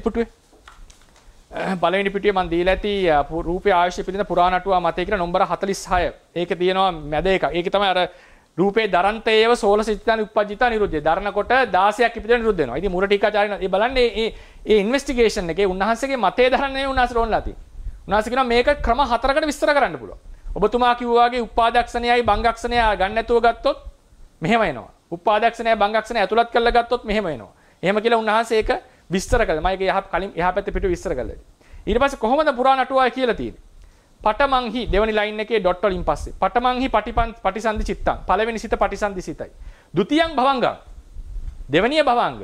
ඒ නිසා 17 කියලා කියන්නේ 16 වෙනි භවංගය කියලා මතක තියාගන්න. හරිනේ? ဒ ුතියං භවංගං තතියං භවංගං 16මං භවංගං සිත් 16ක් ඇති වුණා. තේසු ඒකේකස් උප්පාදතිති භංග වශයෙන් තයෝ කනා. ඔවුන්ගේ හැම සිතකම උප්පාදතිති භංග වශයෙන් ෂණ 3 බැගින් තියෙනවා. තත්ත ඒකේකස්ස චිත්තස්ස ඒ එක එක සිතකට තීසු කනේසු හැම ෂණේදීම සමතින්ස තමසින්ත කම්මජ රූපානි උපජ්ජಂತಿ. කර්මජ රූප 30 උපදිනවා. මේ ප්‍රතිසන්දි අවස්ථාවේ කිට්ටුව නිසා. තේසු පටිසන්ධි චිත්තස්ස උපාදක්කනේ සමුට්ඨිතං කම්මජ රූපං ප්‍රතිසන්දි සිතේ උපාදක්ෂණේ හටගත් කර්මජ රූපය සත්තරතමස්ස භවංගස්ස 17 වෙනි සිතේ උපාදක්ඛනේ යේව නිරුජ්ජති ඉපදීමත් සමග නිරුද්ධ වෙනවා. මේ තමයි පුරාණ අටුවාව. ප්‍රතිසන්දි සිතේ උපාදයක් සමග හටගත්ත එක 17 වෙනි සිතේ උපාදයට එක්ක නිරුද්ධ වෙනවා. දැන් යන්න පිටුව 4 පිටුව දැන් ඒක විරුද්ධය කියලා ඒක මම කියවුවානේ පාලි පාඨේ ෆුට්නෝට් එකේ පිටුව 4 අවසානයේම තියෙනව නේද මේ කෝටේෂන් එකක් දීලා. තස්මා එබැවින් පටිසන්ධි චිත්තේන සහුප්පන්නං කම්මජ රූපං පටිසන්ධි චිත්තේ සමග උපදින කර්මජ රූපේ තතෝ පට්ඨාය සත්ත රසමේන සද්ධි නිරුජ්ජති 17 වෙනි සිත සමග නිරුද්ධ වෙනවා. 17 වෙනි සිතේ උපාදේ නෙවෙයි සමග නිරුද්ධ වෙන්නේ. ඒකේ භංගක්ෂ නිරුද්ධ. ඊට පස්සේ පැහැදිලි වෙනවා. පටිසන්ධි චිත්තක්ෂ ටිතික්කනේ උප්පන්නං රූපං. පටිසන්ධි සිතේ ටිති අවස්ථාවේ උපදින රූපය අට්ඨාරසමස්ස උපාදක්කනේ 18 වෙනි සිතේ උපාදක්ෂ නිරුද්ධ වෙනවා. ඇයි සද්දින් නිරුද්ධද? ඔව් සමගම නිරුද්ධ වෙනවා. හරිනේ ඊට පස්සේ ඊළඟේ පැහැදිලි ඊළඟ එකේ. ඉතින් ඔතනින් අවුලක් තිබුණොත් ඊළඟෙන් පැහැදිලි වෙනවා. පටිසන්ධි සිතේ තිතික්ෂණේ උපන්න රූපේ නිරුද්ධ වෙන්නේ 18 වෙනි සිතේ උපාදක්ෂණේ. ඊට පස්සේ මොකක්ද? පටිසන්ධි චිත්තස්ස භංගක්කනේ උප්පන්නං අට්ඨාරසමස්ස ඨානක්කනේ නිරුද්ධති. ඉමිනානයේ නෙත්ත යෝජනාකාතබ්බා කලින්ම අරක ප්‍රතිෂේධ කරලා පුරාණ අටුවා මතේ ප්‍රතිෂේධ කරලා තමයි මේ මතේ ගෙනල්ලා තියෙන්නේ. ඉතින් ඒ නිසා ඒ දෙක සමාන කරන්නට මට නම් පේන්නේ නැහැ හේතුවක්. ඉතින් උන්වහන්සේම පැහැදිලිවම කියලා තියෙනවා මේක යමකේට විරුද්ධ නිසා බැහැර කරන්නට කියලා.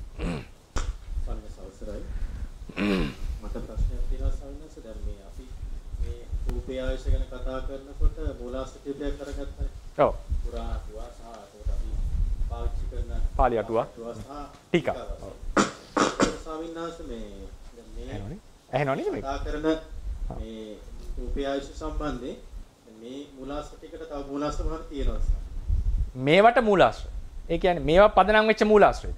පදනම ගත්තොත් එහෙම මේ දැන් අපි මේක පදනම කියලාම ගන්න අපිට අපි දැන් ගන්න පදනම මේක තමයි අපිට පදනම් වෙලා තියෙන සම්ප්‍රදාය තුලේ. හොඳ ප්‍රශ්නයක්. මේකේ පදනම කොයිද කියලා අහුවොත් හොයන්න බෑ. මූල පුරාණ අටුවා මේක ගෙනාවේ මොන අදහසින්ද කියලා අහුවොත් ඒක තමයි සම්ප්‍රදායක ලක්ෂණ. ඒක තමයි කිව්වේ අර කිව්වේ එකවරක මම කිව්වේ බුදුන්ගෙන් ආපුවා තියෙනවා. නමුත් බුදුන්ගෙන් ආපුවා මොනවද අතරමැදි එකතු වෙච්ච මොනවද කියලා විසඳ ගන්නට බැරි තැනක අපි ඉන්නේ.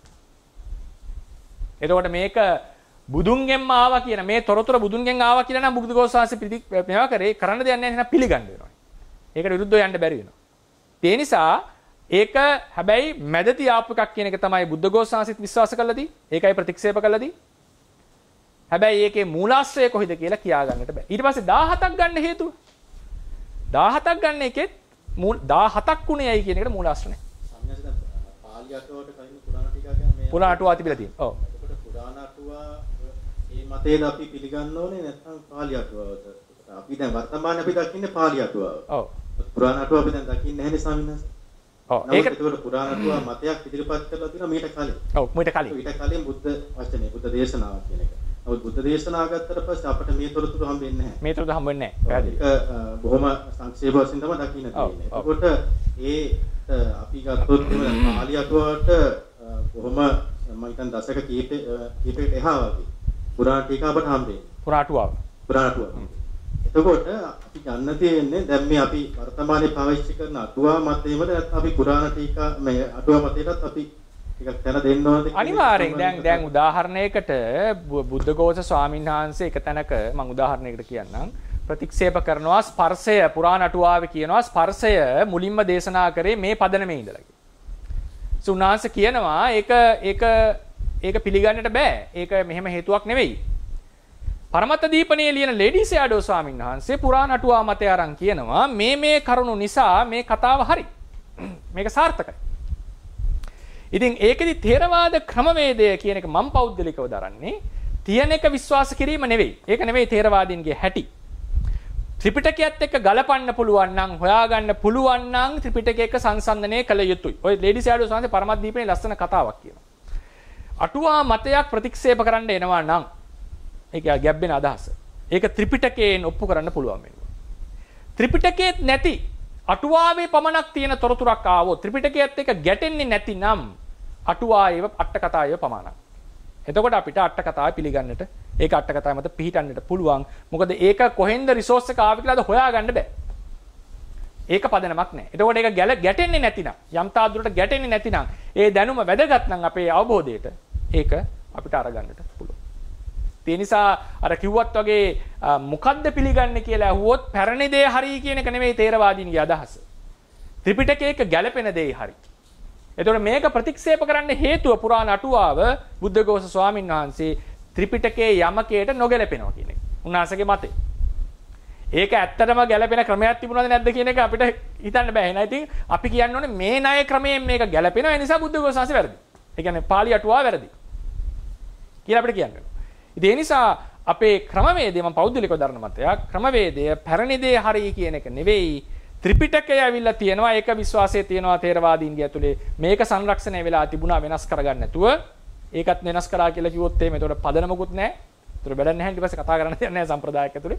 ඒතර මේක ස්ථිරව ආවා ඒ ස්ථිරව ආපු එක පදනම් කරගෙන තමයි අටුවාවක තියෙන එකක් වුණත් අපි විශ්ලේෂණය කරන්න. බැරි වෙලා හරි වෙනස් වුණොත් මේක මෙහෙම. ඉතින් ඊට පස්සේ කතාව දැන් මේක මම කතා කරනකොට අටුවාව පිළිපිළිගෙන වැරදි වෙච්ච තැන් ටික විතරයිනේ කතා කරන්නේ. නමුත් මෙහෙම නෙමෙයි 99%ක්ම ත්‍රිපිටකයත් එක්ක ගැලපෙනවා. සමහර ඒවා ත්‍රිපිටකේ හොයාගන්න බැරි වෙයි.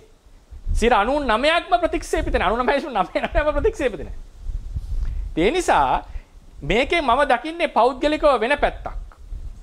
මෙහෙම ප්‍රතික්ෂේප කරලා තිබීම කියන එකෙන් ගම්ම්‍ය වෙනවා මේකට ලොකු වගකීමකින් කටයුතු කරලා තියෙනවා. පුරාණයෙන් ආපු පමණින් පාලි අටුවාවේ තිබිච්ච පමණින් නෙවෙයි මේක හැමතිස්සෙම ත්‍රිපිටකයේ බහලා සූත්‍රයේ බහලා සුත්තානුලෝමයේ බහලා කටයුතු කරලා තියෙනවා. ආචාර්යවාදයේ පවා සූත්‍රයේ බහලා ඒක කියනවනේ පෙළේ. ආචාර්යවාදයේ සූත්‍රයට ගැලපෙන්නේ නැත්නම් ඒක ප්‍රතික්ෂේප කරන්න ඕනේ. ආචාර්යවාද කියන අටුවාව. ඉතින් ඒක තමයි මේ කරලා තියෙන්නේ. ඉතින් එක ගැනක තියෙනවා මේක ලේඛන දෝෂ වෙන්නේ නැති. මේක ලේඛන දෝෂ නෙවෙයි. මේක ලේඛන දෝෂ වෙන්න බෑ. ඒතර උනා බුද්ධඝෝෂ සාංශ මේ කළා තියෙන්නේ ඒ උන්වහන්සේ දීපු මහෝපදේශ අවවාදයමයි. ත්‍රිපිටකයට බැසුවා යමකයට අදහස පිළිගන්න අමාරුයි. නානාසනවල නිරුද්ධ වෙනවා කියන එක. මේක බෑ. මෙන්න මේක තමයි කළ යුත්තේ කියලා කිව්වා. ඉතින් මේක ඊටාම සුළු ප්‍රමාණයයි. එහෙම නැතුව මේක හැමතැනම වෙලා නෙවෙයි. ඒ නිසා තමයි ථේරවාදීන්ට අටුවා වැදගත්. ථේරවාදීන්ට අටුවා වැදගත්. ඊළඟට වැදගත් වෙනකම අවුරුදු දහස් ගණනක් පාලි අටුවා සිංහල අටුවාව පාලි අටුවාචාරින් වහන්සේලාගෙන් පරීක්ෂණයට ලක් වී ඇත. මම දකින්නේ එහෙම. ඊට පස්සේ ඉතිරි ඔක්කොම ටික ලියලා. ඒ ලියන ඒවා නිකන් ලිව්වා නෙමෙයි. පරීක්ෂා කර තර්ක කර වැරදි නම් පෙන්න ලිව්වේ. වැරදි කියලා උන්වහන්සේලා හිතුවා නම් වැරදි කියලා පෙන්නුවා. ආයෙක හංගලා හිටින්නේ නැහැ. කොලේ වහලා යන්නේ නැහැ උන්වහන්සේලා. පාලි අටුවාව ටීකාවෙන් විශ්ලේෂණය මොක විවේචනයට ලක් වී ඇත. විවේචනය කියන එක මම අදහස් කරේ පරීක්ෂණයට ලක් වී ඇත. එහෙම ලක් වෙලත් හොඳටම පරීක්ෂණය කරපු ටීකාවක් තමයි මූල ටීකාව කියලා කියන්නේ. ඒක කිව්වොත් තේරෙයි විගරස් හරිම සරට විවේචන ඒ කියන්නේ පරීක්ෂණයට ලක් කරලා තියෙනවා. එහෙම කරලත් 99% පිළි අරගෙන තියෙනවා. අනු ටීකාව මූල ටීකාවට විරුද්ධව ලියපු තැන් තියෙනවා. එහෙම ලියලත් ඒකේ ගොඩක් දේවල් පිළි අරගෙන තියෙනවා. ඒ නිසා මේ සම්ප්‍රදාය නිකන් ආපු එකක් නෙවෙයි. අද අපි විශ්ලේෂණය කරනවා නම් ත්‍රිපිටකේ ඊට වඩා 100 ගුණයකින් 10 ගුණයක දැනුමකින් ණය ක්‍රමයකින් මේක පීරලා කාලා බීලා තමයි ඉන්න මම මතින් කිව්වොත් ඒක හොඳටම මේක විශ්ලේෂණය කරලා පරිේශණය කරපු බව තමයි මේකෙන් ගම්ම්‍ය වෙන්නේ. ඒ නිසා මේක අන්ධ භක්තියකින් තිබෙන එක අරගෙන ආවා කියන තැන නැහැ. අටුවාව පවා ත්‍රිපිටකේ බහලා ත්‍රිපිටකයේ පවා ඊට පස්සේ අටුවාව පවා නැවත නැවත පරිේශණයට ලක් කරපු සම්ප්‍රදායක් තමයි මේක. ඒකෙන් වෙන්නේ මේකේ විශ්වසනීය භාවය වැඩි වෙනවා. සාමාන්‍යයෙන් අද සයන්ටිෆික් දේවල් වල විශ්වාස කරන්නට එකතු ප්‍රධාන හේතුව වන්නේ පියර් රීඩින් කියලා අහලා තියෙන්නේ. පියර් රීඩින් කියලා කියන්නේ මොකක් හරි රිසර්ච් එකක් ගත්තොත් මේක ඒ තමකාලීන අය අතර කියවෙන්නට ඕනේ. ඒ කට්ටිය බලන්න ඕනේ, විවේචනය කරන්නට ඕනේ, ඒක වැරදි පෙන්වන්නට ඕනේ. එහෙමත් අනුමත වෙච්ච එක තමයි සාමාන්‍යයෙන් ඔය ජර්නල් එකකට එහෙම දාන්නේ. ඒ විශ්වසනීය භාවය වැඩි. මේ ඒ ලක්ෂණමයි තියෙන්නේ ඇකඩමික් ලක්ෂණ. ඇකඩමික් ලක්ෂණ තමයි තියෙන්නේ. ඒ නිසා මම දකින්නේ ඒ ක්‍රමයට කවරක් පිළිගත යුතුද කියන මාධ්‍යය නෙවෙයි මේ විදිහටයි කෝණේ දකින්නේ. තේරුවන් සරණයි. තේරුවන් සරණයි. මගේ නම ධනුෂ්ක. හාමුදුරනේ මේ මට පොඩි සිස්තු කරගන්න තරකට තේරුම් කරගන්න තැනක් තියෙනවා අම්මේ දැන් රූපය ගත්තාම හිත ගත්තාම ඒක නාමය ගත්තාම රූපයට වඩා ඉක්මනින් හැදිලා බිඳලා යන එකක් කියන එක ගන්න හාමුදුරනේ. ඔව්. දැන් ඒක දැන් අර වාක්‍ය මම කලින් ගන්නවා අර අපි අර පරමාර්ථ ධර්මවල ඉඳන් බොන්තේ මේ බොහොම ක්‍රමානුකූලව යන මේ පාඩම් ෆලෝ කරද්දී පරමාර්ථ ධර්මයේ ඉඳන් ඒවා එකට එකතු වෙලා එන පැත්ත ගත්තාම ඒ කාලය එහෙම අඩුයි කියන අදහසක් තියෙනවා. හරි. නමුත් දැන් පස්සේ තියෙන්නේ අපි self experience එකෙන් ඔක කොහොමද තේරුම් ගන්නේ?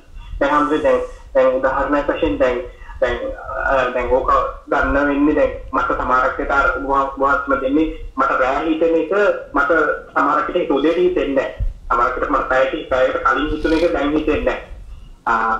ඉතින් අපේ දැන් අපි බොහොම සරල සිතුවිල්ලක් ගත්තොත් දැන් මට බඩගින්න වගේ කියන එක සාමාන්‍යනේ දැන් ඕක ධර්මයෙන් දන්න අපි වගේ මම වගේ කෙනෙක්ට හිතෙන්නේ ඒක සිතුවිල්ලක් කියලා. නමුත් ධර්ම ඉගෙන ගන්න යම් අපි තේරෙනවා ඔබ චිත්තක්ෂණම චිත්ත වීතිව කෝටි ප්‍රකෝටි ගානක අවස්ථාවක ප්‍රතිඵලයක් තමයි ඒ සිතුවිල්ල. දැන් ධර්මයේ පැත්තෙන් ගත්තාම ඒක තියරික වශයෙන් ඒක තේරෙනවා අහන්න. කොහොමද ඔක self experience එකෙන් ගන්නේ තියරි එකට තේරෙනවා කියලා කියන්නේ නුවණකට වැටුණා කියන එක. ඒක තමයි අපිට ඕන කරන්නේ. තියරි එකට වැටුණා. self experience එකේ කියලා කියන්නේ බලාපොරොත්තු වෙන්න එපා මේ ඉගෙන ගන්න දේවල් ඒ විදිහටම ඔක්කොම බලන්න පුළුවන් කියලා. එහෙම එකක් නැහැ. එහෙම බලාපොරොත්තුවක් නැහැ විදර්ශනාවේදී. ශ්‍රාවකයන්ට.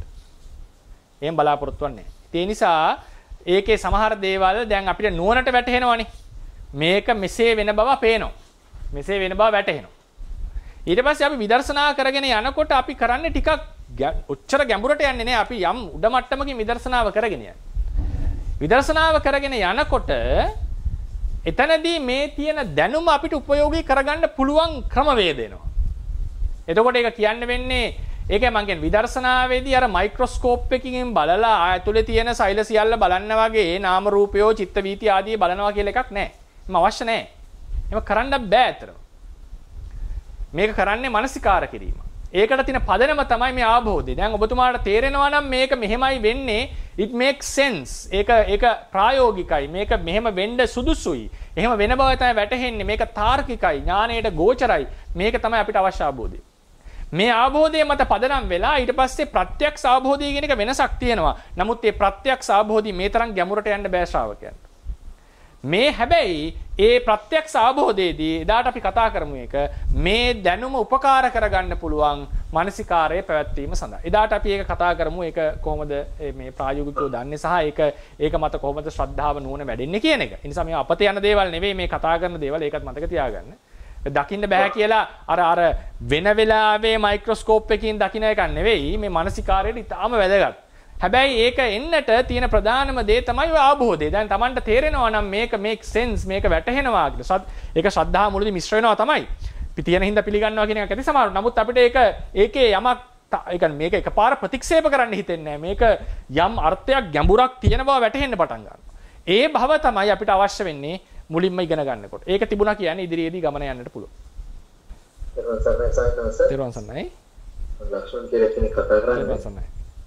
සයන්ස මේ දැන් මේ ප්‍රශ්නේ අර්ථකථනය පිළිබඳව මේ දැන් සයන්සයේ දැක්වූ පරිදි දැන් අර්ථකථාචාරිනුත් මුලින් තිබ්බ අර්ථකථාවේ කරුණක් වෙනස් කිරීම සම්බන්ධයෙන් මේ ප්‍රශ්නේ අහන්නේ.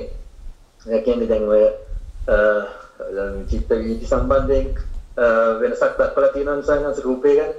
එතකොට දැන් චිත්ත වීති ගැනද චිත්තක්ෂණ ගැන චිත්තක්ෂණ රූපේ ආයුෂ ගැන. හරි.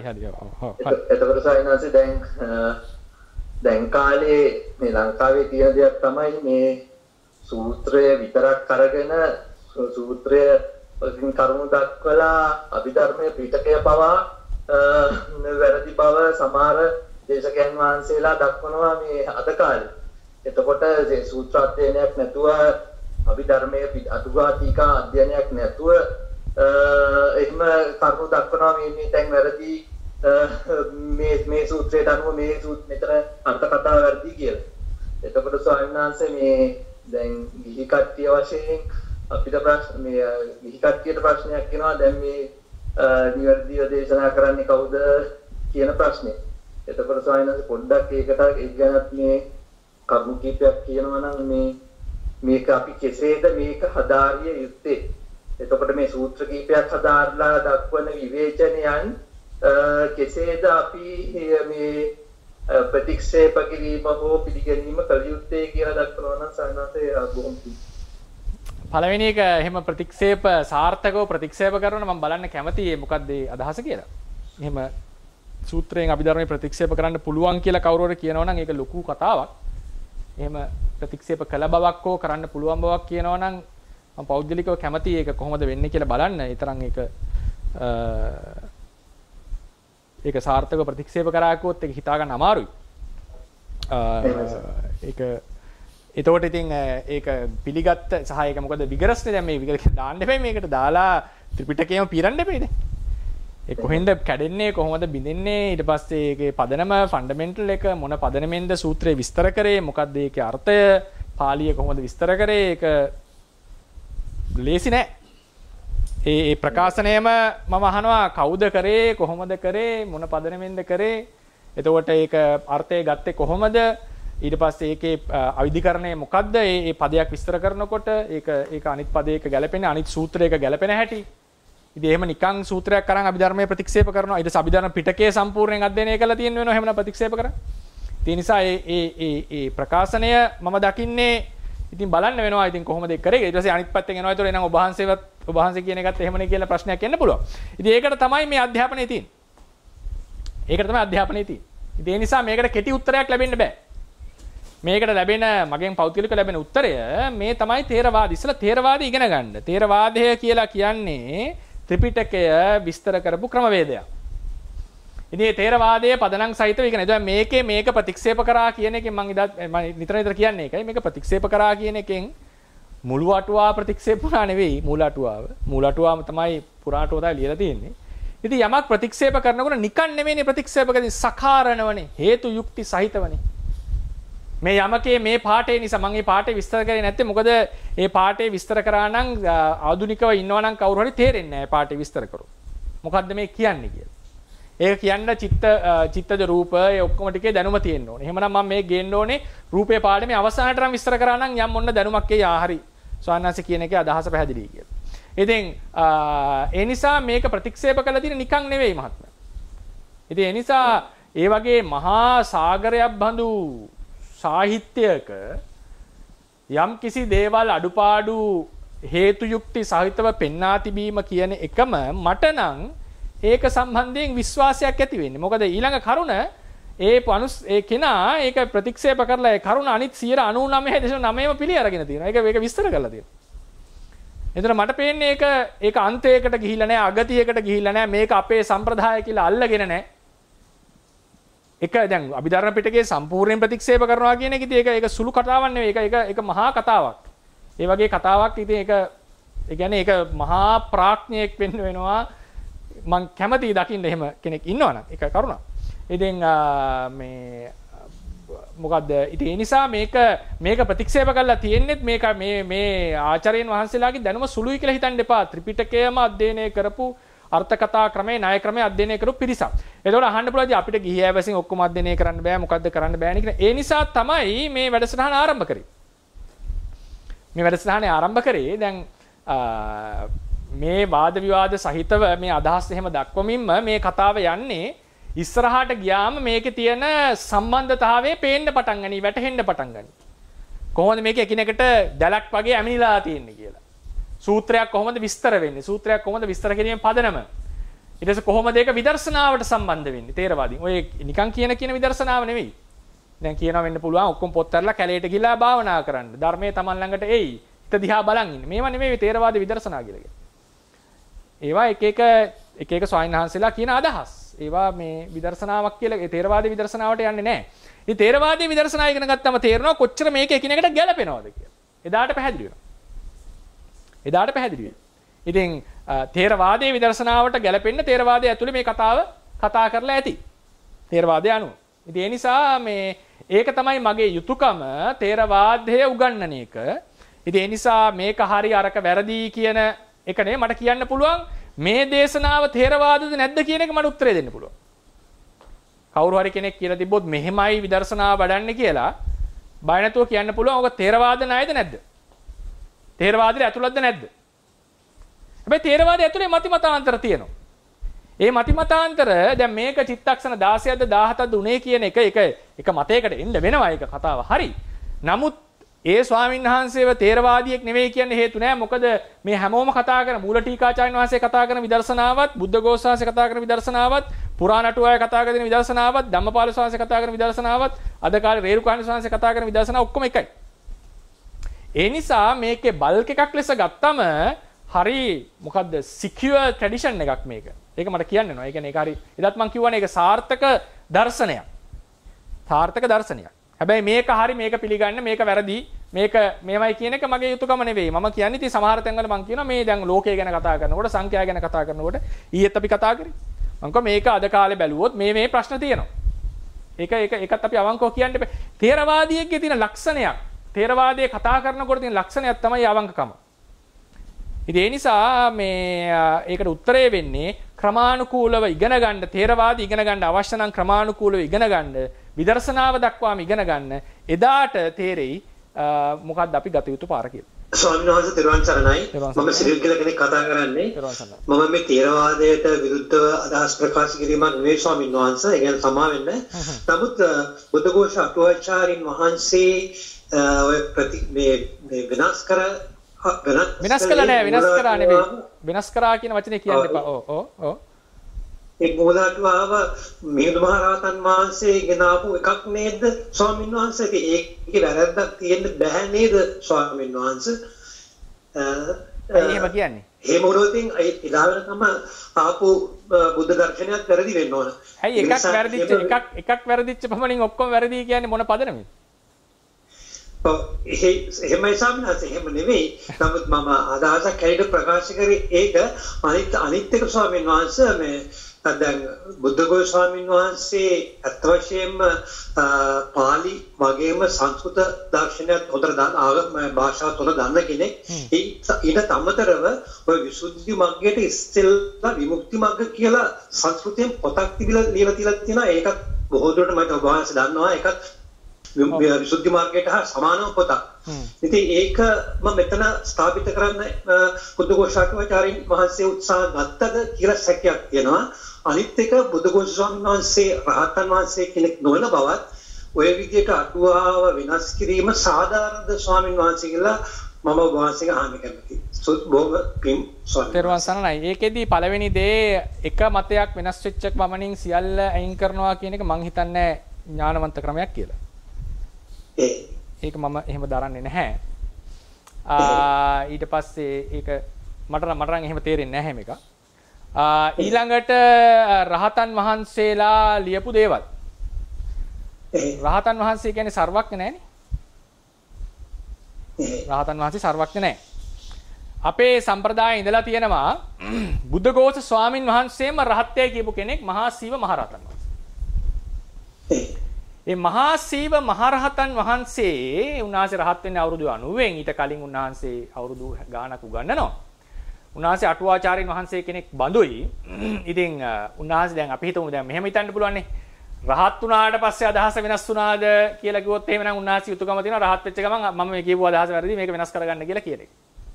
එහෙම වෙන්න බෑ රහතන් වහන්සේ කෙනෙක් කියනනේ අවංකවම. ඉතින් එතකොට උන්වහන්සේ කියපු අදහසක් මොන්න බලන්න. උන්වහන්සේ කියපු අදහසක් වසඹ මේ අපේ ලංකාවේ හිටපු සානස් කෙනෙක්. මහා සීව ස්වාමින් වහන්සේගේ අදහසක් මහා අට කතාවේදී ප්‍රතික්ෂේප කරනවා මෙය තෙරුන් වහන්සේගේ අදහසක් කියලා. මහා අටුවාවට තොරතුරු එකතු වෙලා තියෙනවා ලංකාවේ ඇතුළේ. මහා අටුවාව කියලා මිහිඳු මහරහතන් වහන්සේ ගෙනාපු එකම නෙවෙයි තිබිලා තියෙන්නේ. මහා අටුවාවේ කියනවා මහා සීව ස්වාමින් වහන්සේගේ තං තේරස්ස මනෝරථෝ තී මහා අට කතායන් පටික්කිත්තු. තෙරුන් වහන්සේගේ මනෝරථයක් මහා සීව කියන ලංකාවිදු ස්වාමීන් වහන්සේගේ මනෝරථයක්. එතකොට ඊළඟ එක විමුක්ති මාර්ගය සහ විසුද්ධි මාර්ගය. ඒකට ඉතින් පදනමක් කියන්න ඕනේ මහත්මයා. ඒක එහෙම හිතනවා කියන්නේ ඉතින් මොකද්ද පදනම කියලා. එහෙම මේ දෙකේ වෙනස්කම් තියෙනවා. විසුද්ධි මාර්ගය විමුක්ති මාර්ගය කියන එකේ වෙනස්කම් තියෙනවා. විමුක්ති මාර්ගයේ නැති විසුද්ධි මාර්ගයේ තියෙන තොරතුරුත් තියෙනවා.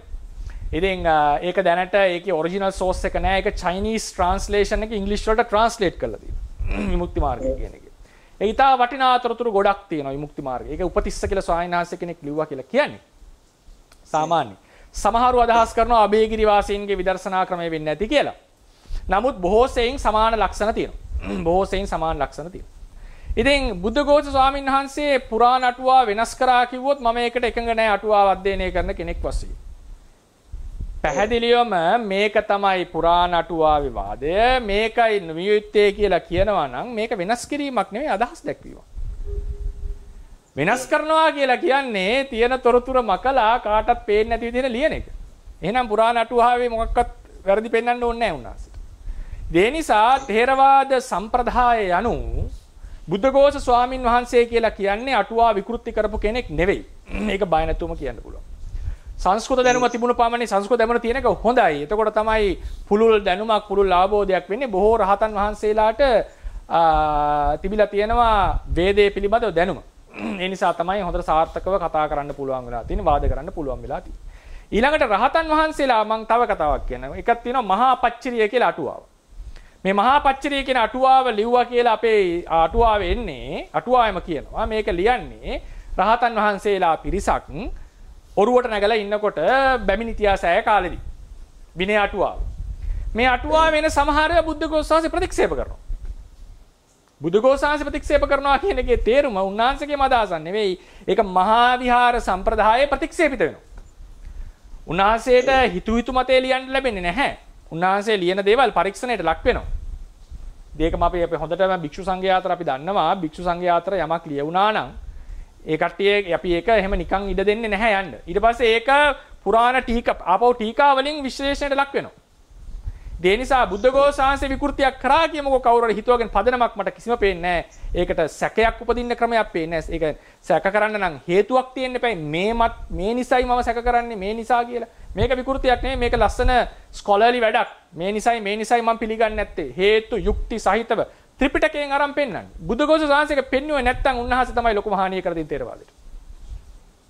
යමකේ පාඨය එක්ක මහාටුවාව සසදුවේ නැත්නම් උන්වහන්සේ තමයි ලොකුම හානිය කරන්නේ තේරවාදයට. ඇයි යමක විරෝධී පාඨයක් මහාටුවාවේ තියනවා දැක ඒක ඇඩ්‍රස් නොකර ගියේ. ඕක තමයි තේරවාදයට කරන්න පුළුවන් ලොකුම හානිය.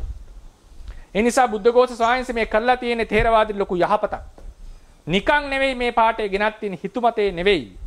යමක පාළියක් අරගෙනයි ගෙනල්ලා තියෙන්නේ. ඒක පසු කාලේ ටීකාචාරින් වහන්සේලා විසුණුත් ඒක නැවත නැවත විශ්ලේෂණය වෙලා තියෙනවා. බුදුගෝසානස සමහර වෙලාවලට එක ඔය තැන් කිහිපයයි. ලොකු තැන් ගොඩක් නෙවෙයි. තැන් කිහිපයක එහෙම කතා කරපු තැන්. පුරාණ පස්සේ කාලේ ටීකාචාරින් වහන්සේලා කියනවා නෑ මේක මෙහෙම බලන්න පුළුවන් අපිට. මේ තමයි තේරවාදී හැටි. තේරවාදී හැටි. ඒ නිසා මම එහෙම විදියට දරන්නේ නැහැ පෞද්ගලිකව පෙළ අටුවා ටීකා තුනම කියවිය හැකි අධ්‍යයනය කරන්න පුළුවන් පාලි හොඳට කියවන්න පුළුවන් කෙනෙක් වශයෙන් සහ යම් පමණකට ඉගෙන ගත්ත කෙනෙක් වශයෙන් මම දකින්නේ කිසිම ආකාරයකින් බුද්ධඝෝෂ ස්වාමීන් වහන්සේ මේක වෙනස් කරන්නට හේතුවක් යුක්තියක් සහ සාධාරණ සැකයක් ඊළඟට ථේරවාදීන්ගේ ලක්ෂණය තමයි යමක් තියෙනවා නම් ඒක ත්‍රිපිටකයක සංසන්දනය කරලා පුළුවන් තරම් ප්‍රශ්න කරලා පුළුවන් තරම් හොයලා ඒක ගන්නට උත්සාහවත් වෙන එක තමයි ථේරවාදීන්ගේ තියෙන අවංකකම සහ ඒ ගතිය. ඒ ගතිය උප්පරිම ලෙස දැක්ක කෙනෙක් තමයි බුද්ධඝෝෂ ස්වාමීන් වහන්සේ. ඒක උප්පරිම ලෙස දකින කෙනෙක් තමයි මූල ටීකාචාරින් වහන්සේ ආනන්ද වනරතන මේ ආදී වූ අටුවා ටීකාචාරින් වහන්සේ. රහතන් වහන්සේ කෙනෙක් ලියපු එක පෘතුග්ජනයෙක් වෙනස් කරන්න. එහෙම එකක් නෙවෙයිනේ වෙලා තින් රහතන් වහන්සේ ලියුව එක පෘතුග්ජනයෙක් වෙනස් කිරීම නෙවෙයිනේ. රහතන් වහන්සේ කෙනෙක් කිව්වත් බුද්ධ වචනයට එකඟද නැද්ද කියන එක බලලා තියෙනවා. මෙතන කළා තියෙන්නේ ඒක ප්‍රතික්ෂේප කිරීමක් නෙවෙයි බුද්ධ වචනයට ගැලපෙන්නේ නැහැ කියන එක පෙන්නපු එක. දැන් උදාහරණයකට නෑ මේක මම පිළිගන්නේ නැහැ මේක මෙහෙමයි කියලා කිව්වනම් ඒක අපි එනම් උන්වහන්සේගේ අහනවා මොකද්ද හේතුව යුක්තිය. මේ මට නම් හරිම සාධාරණයි මේක. බුද්ධ වචනයට ගැලපෙන්නේ නැත්නම් කවුද ලිව්වේ කියලා අදාළ නැහැ ඒක. ඒක ලියවලා තියෙන්නේ රහතන් වහන්සේ කෙනෙක්ද නැද්ද කියලාත් අදාළ නැහැ. මේක බුද්ධ වචනයට ගැලපෙන්නේ නැත්නම් අපිට ඒක ප්‍රතික්ෂේප කිරීමේ අයිතිය තියෙනවා. ඔසයන්වහන්සේ මේ ප්‍රාණඝාත කර්මපතේ පිළිබඳ මේ පොඩි ප්‍රශ්නයක් අතට මම හිතන්නේ ගොඩක් අයට මේ ප්‍රශ්න තියෙනවා පොඩ්ඩක් දෙකීමක් බලාපොරොත්තු වෙනවා. ස්වාමීන් අනුබෙහෙත් බීම ප්‍රාණඝාත කර්මපතය සම්පූර්ණ වෙනවද ඒකෙන් නැත්නම් ඒක මොකද කියලා පොඩ්ඩක් ඒක අපි කර්මයේ පාඩුවෙම කතා කරමු. ඕකට උත්තරයක් කතා කරාම ඊට පස්සේ තව එකක් එනවා තව එකක් එනවා. ඔක ඉදිරියටම යනවා. කර්මයේ පාඩමේදී අපි කතා කරමුකෝ. මම අනිවාර්යෙන්ම ඔය ප්‍රශ්නකට කතා කරන්න. එලසන් සෙල්වසන්නේ. සෙල්වසන්නේ. සමනාසල්සරයි. දැන් නැවතත් මේ පොඩි ප්‍රශ්නයක් මම ගැටලුවක් අහන්නේ මේ බුදුගෝෂ ස්වාමීන් වහන්සේ සම්බන්ධයෙන් අර ඉස්සරහ මහත්තයා කරුවා. ඔව්. එකක් ස්වාමීන් වහන්සේ මේ මත කරුණු දෙකක් සඳහන් මේ අහගන්න තියෙනවා. එකක් තමයි දැන් මම අහලා තියෙන වෙනත් දේශේ මම දන්නේ ඒක කොච්චර මේ පදම් සංගති කියලා බුදුන් වහන්සේ කියලා දිනවයි කියලා සංස්කෘතය කියන්නේ සංස්කෘත භාෂාව කියලා කියන්නේ මේ බුද්ධ ධර්ම විනාශ වෙන එකක් හරි ඒ සංස්කෘත පැත්තට කවුරු යනවා නම් එතනින් හානියක් වෙන කතාවක් කියලා මම හඳන්නේ හරිද කියලා එහෙම එකක් අහලා තියෙනවා. ඒක පළවෙනි එක. දෙවෙනි එක ස්වාමීන් වහන්සේ දැන් ඔය බුද්ධඝෝෂ ආමරු ගැන සඳහන් කරනකොට අර ඉස්සරත් මහත්තයෙක් වර ස්වාමීන් වහන්සේට නෙමෙයි කියලා දැන් ඔය අර බුදුන් වහන්සේගේ අවසාන දානයේ කලාව ස්වාමීන් වහන්සේ දැන් අපි දැන් වර්තමානයේ හොඳටම දන්නවා ප්‍රොෆයිල් කියලා දෙයක් අර හතු කියන වර්ගයේ තමයි බුදුන් වහන්සේ වැළඳිවි කියලා අදටත් ලෝකේ පාවිච්චි කරන දෙයක්. එතකොට දැන් මේ බුද්ධඝෝෂ ස්වාමීන් වහන්සේ එතනාර කරුණු පහක් ගෙනල්ලා මේක හතු වෙන්න පුළුවන් මේක ඌරුමස් වෙන්න පුළුවන් කියලා එහෙම ඒ ගේන්න ඒ පදනමට හේතුවක් කොහොමද තියෙනවා. මොකද ඒක මත්තේ වර්තමාන බෞද්ධ ආගමේ මහා විශාල ලෙස සාකච්ඡාවට වාදිනේ වෙන මට තේරෙන්නේ නැහැ මොකද මම හරිද කියලා. ඒතකොට ඒ වගේ දෙයක් එහෙම ගේන්න පදනමක් කොහෙද ස්වාමීන් තියෙන්නේ. කොහොමද මේ මාරන් වෙන්නේ? නෑ ඕක බුද්ධඝෝෂ වහන්සේගේ අදහස් නෙවෙයි මහා අටුවාවේ අදහස එළියදී. ඒ මහා අටුවාවේ තියෙන සානද බුදුන් වහන්සේ හතු වර්ගයක් ආවේ කියලා මේ වලඳ කියලා නේද ස්වාමීන්? ඔව් බලමු මේක මොකද්ද තියෙන්නේ අපිට දීඝනිකාය නේද? නෑ මේකේ තියෙන්නේ මෙහෙමනේ. මහා අටුවාව අදහස තමයි සූකර මද්දවන්ති නාති තරුණස්ස නාති ජින්නස්ස ඒක ජෙට්ට සූකරස්ස පවත්ත මන්සා. මහා අටුවාව අදහස් තමයි ඌරුමස් කියන එක. තංකිර මුදු චේව සිනිද්දංච හෝති. ඒක තමයි මහා අටුවාව අදහස. ඒකේ බණන්ති සමහර කට්ටිය කියනවලු. මුදු ඕදනස්ස පංචගෝරස යූසපාන පචන විදානස්ස නාමේතං. වෙන කට්ටියක් කියනවා මේක පස් ගෝරසේ මේ හදපු ක්‍රමය. යථා ගවපානන් නාම පාක නාමන්ති. තවත් කමාරු කියනවා කේචි බණන්ති. තවත් සමහර අයගේ අදහසක් තියෙනවා රසායන විදිහක් කියලා. තම්පන රසායන සත්‍ය ආගච්ඡන්ති. ඒක පොත්පත්වල තියෙනවලු. තං චුන්දේන භගවතෝ පරිනිබ්බානං බවෙය්‍යාති රසායනං පරි. සුන්ද කර්මාර පුත්‍රයා මෙහෙම නොවේවා කියලා හිතලා සමහරු කරා කියලා කියනවා. තත්තපන ද්විදස දීප පරිවාරස් චතුසු මහදීප දේවතා ඕජන පගේක දිවියොත් ඇවිල්ලා ඕදනය බැහුවා කියලා කියනවා. මේ තමයි මත ටික. මහා අටුවාවේ තියෙන්නේ මුන්නාසේ මොකක්වත් කියලා නැහැ. මේ තියෙන්නේ මහා අටුවාවේ තියෙන්නේ ඌරුමස් කියලා. ඊට පස්සේ තවත් අදහස් දෙකක් දිනනවා සමහර අය කියනවලු මෙහෙමයි කියලා. එහෙම තමයි තියෙන්නේ. ඉතින් ඔව් මම අහලා තියෙන සමහර දැන් මේ අටුවා මම කියවන්නේ දැන් ඒක අටුවා මම කියවලා කියන්නේ දැන් මේ වෙලාවේ මේ තියන්නේ මේ විදිහට. ඉතින් ඒ නිසා මේ බුද්ධඝෝෂ ශාන්සිය අදහසක් දාලා නැහැ කිසිම ආකාරයකින්. ඒකට මේ විසුද්ධි මාර්ගයේ ඒ සම්බන්ධයෙන් අදහස් නැහැ විසුද්ධි මාර්ගයේ නැහැ. මේක තියෙන විසුද්ධි මාර්ගයේ එක් පොසඳහන්. විසුද්ධි මාර්ගයේ මම නම් දැකලා නැහැ විසුද්ධි මාර්ගයේ සම්බන්ධයෙන් අදහස් නැහැ. විසුද්ධි මාර්ගයේ නැහැ. මේ තියෙන්නේ දීඝනිකාය අටුවාවේ. මේ කෙලින්ම අපි සාමාන්‍යයෙන් අටුවාව විවරණය කරනකොට අපි ගන්නවා කොහොමද මහාට්ට කතාවාදී. මහාට්ට කතාවාදී තමයි ඉස්සෙල්ලාම ලියන්නේ උන්වහන්සේ. ඒක මහාට්ට කතාවාදී කියලා කියන්නේ නැහැ. කෙලින්ම තියෙන එක ලියනවා. හැබැයි සමහරලාට ඒක කෙලින්ම ප්‍රතික්ෂේප ඒක මෙහෙම වුණත් මෙසේ බලන්නට ඕනේ කියනකොට කියන්නේ අපි මහාටුවාවට විරුද්ධ උන්වහන්සේ ලිව්වා කියන එක. ඒක තමයි ණය ක්‍රමය සාමාන්‍යයෙන් ගන්න. හැබැයි ඒකේ බණන්ති ඒකච්චේ කියලා අර නානා විදිහට කියනකොට එතන කියනවා වෙන වෙන අයගේ අදහස්. ඒතකොට ඒකේ කියලා කියනවා, කේචි කියලා කියනවා, වදන්ති කියලා කියනවා. ඒ ඔක්කොමටම අපි කියනවා මහාටුවාවෙන් අන්‍ය වෙච්ච වෙන වෙන තෙරුන් වහන්සේලාගේ අදහස්. ඒ කාලේ තිබිච්ච මති මතාන්තර. ඒවා පවා දාලා තියෙනවා. මෙහෙමත් අදහස් තිබිලා තියෙනවා.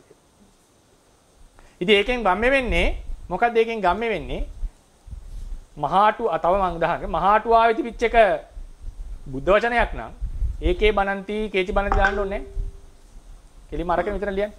ඒ නිසා මේක මහාටුවා, ඒ කියන්නේ මහාටුවාව කියලා කියන්නේ ඒ ආපු අදහසක්. තෙරුන් වහන්සේලා අතර පැවතගෙන ආපු අදහසක්. මේක සම්ප්‍රදායක්. මේක සම්ප්‍රදායක්. ඊළඟට ඔබතුමා ඉස්සෙල්ලා කලින් ප්‍රශ්නයක් අහුවා. හොඳ ප්‍රශ්නේ මොකක්ද?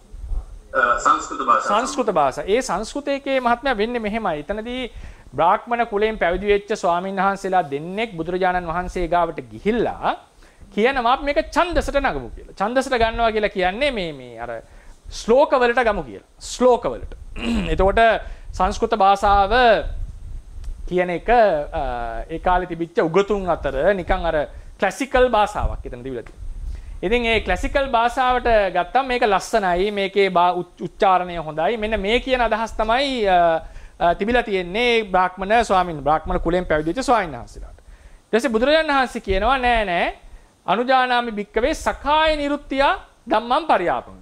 සොකීය නිරුත්තියෙන් ධර්මය අධ්‍යයනය කරන්න කියලා පරිහාරය දෙනවා. සොකීය නිරුත්තිය. එතකොට එතනදී මොනවද ඡන්දසට ගන්නවා කියන එක අපි අටුවාවේ විස්තර කරන්නේ මේ ඡන්දස කියලා අදහස් කරේ වේදේ බඳු සංස්කෘතියට ගන්න එපා කියන එක. ඕක අටුවාවෙන් තමයි ඔගෙන්නේ. ඒක කරන්න එපා. ඒක කරොත් දුෂ්කටයක් කියලා කියනවා. ශ්ලෝකෙට නගුවා. ඊට පස්සේ එනවා දැන් සකාය නිරුත්තිය. ඔක වෙනම කතාව. සකාය නිරුත්තිය කියන පාඩම වෙනම කතාව. සකාය නිරුත්තිය කියන එක අටුවාවේ අපිට එන්නේ මහාට්ට කතාවේ පරිවර්තනය අපිට එන්නේ පාලි භාෂාව කියලා. මාගදී භාෂාව කියලා. හැබැයි විනය පිටක තියෙනවා සාමාන්‍යයෙන් දැනට 10ක් 11ක් විතර හොයාගෙන. ඒ හැම විනය පිටකේම මේ කතාව තියෙනවා. ඒක අර්ථකථනය කරලා තියෙන සකාය නිරුත්තිය කියන එක තම තමන්ගේ භාෂාවෙන් කියන එක. තම තමන්ගේ භාෂාවෙන් කියන එක. එක විනය පිටකයක තියෙනවා මට ඒක නම් මතක නැහැ. ඒ විනයක් ඒකකදී කියනවා සොකීය නිරුත්තියට තමන්ගේ භාෂාවට හරවන්න මහණෙනි අර්ථයට හානි නොකර. ඒ ත්‍රිපිටකයේ සඳහන් වෙච්ච ක්‍රමය. ඉතින් ඒ නිසා මේ අපේ පාලි ථේරවාදයට ආවට පස්සේ කියනවා මේක සකාය නිරුත්තිය කියේ පාලියෙන්ම ධර්මය. මොකද සකාය කියලා කිව්වේ උන්වහන්සේගේ භාෂාව මාගදී භාෂාව. උන්වහන්සේ මගදේනේ උන්වහන්සේ ඉන්නේ කෝසලේ. කෝසලේ තමයි උන්වහන්සේගේ රාජධානි උපන් බිම.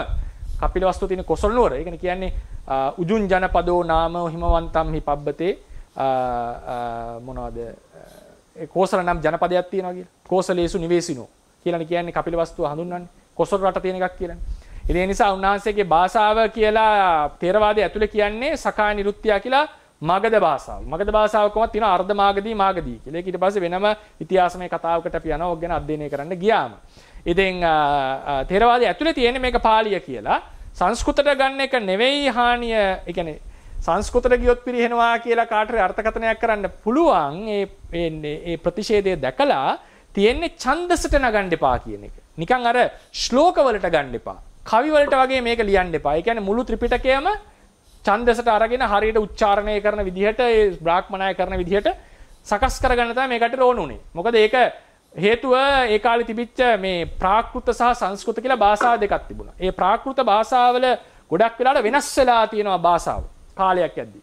සංස්කෘත එහෙම වෙන්න දීලා නැහැ. ඒකට ගොඩාක් කල් එකම විදිහට ඒක අරගෙන ඇවිල්ලා තියෙනවා. ඒ නිසා උන්ට අදහසක් තිබිලා තියෙනවා මේ සංස්කෘතයට ආවොත් මේ ධර්මය දූෂණය වෙන්නේ නැහැ. ඒක ආරක්ෂා වෙයි කියන එක තමයි උන්ගේ අදහස.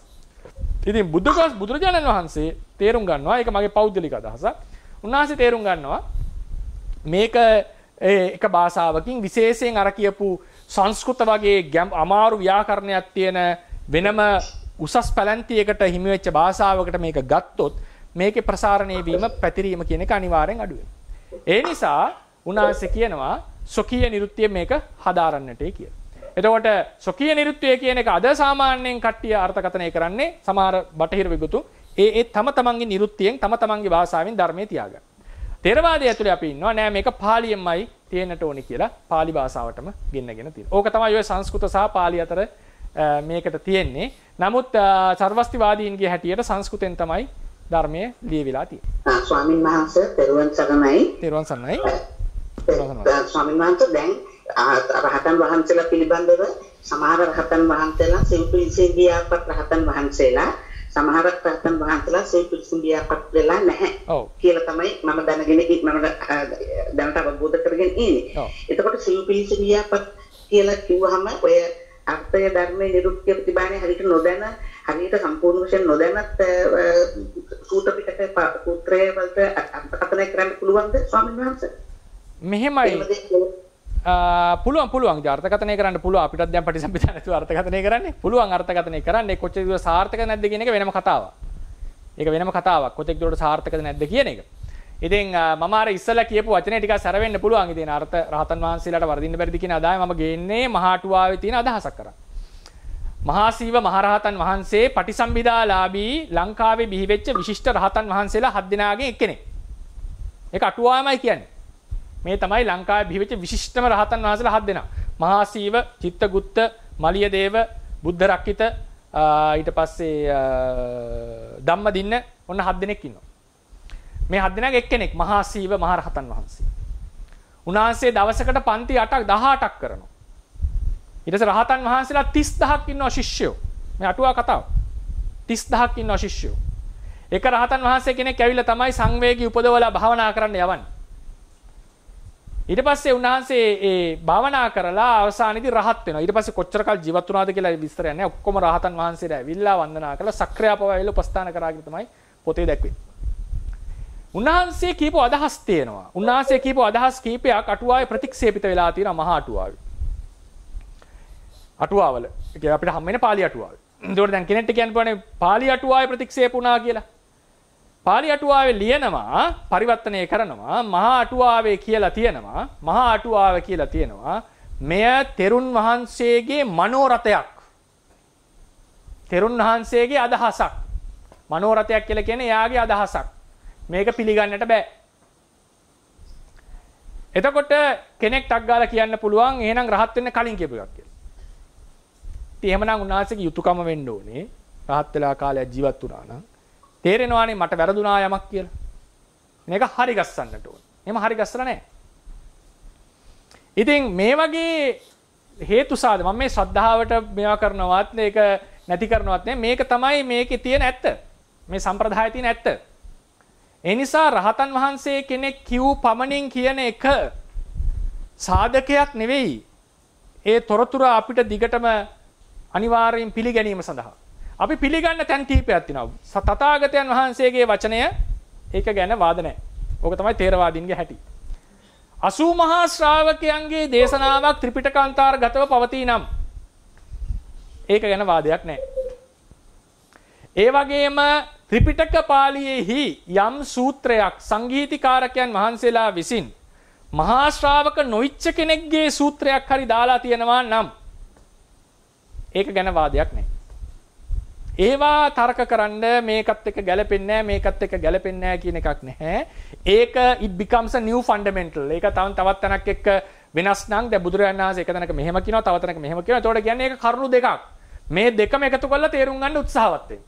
මේකෙන් මේක ගැලපෙන්නේ නැහැ කියලා වෙනස් කරන්න යන්නේ නැහැ. සමහර කෙනෙක් හදිස්සි වෙනවනේ. අටුවාවේ තියෙන එක මෙහෙමයි කියලා හදිස්සි වෙනවා මේක වෙනස් කරන්න.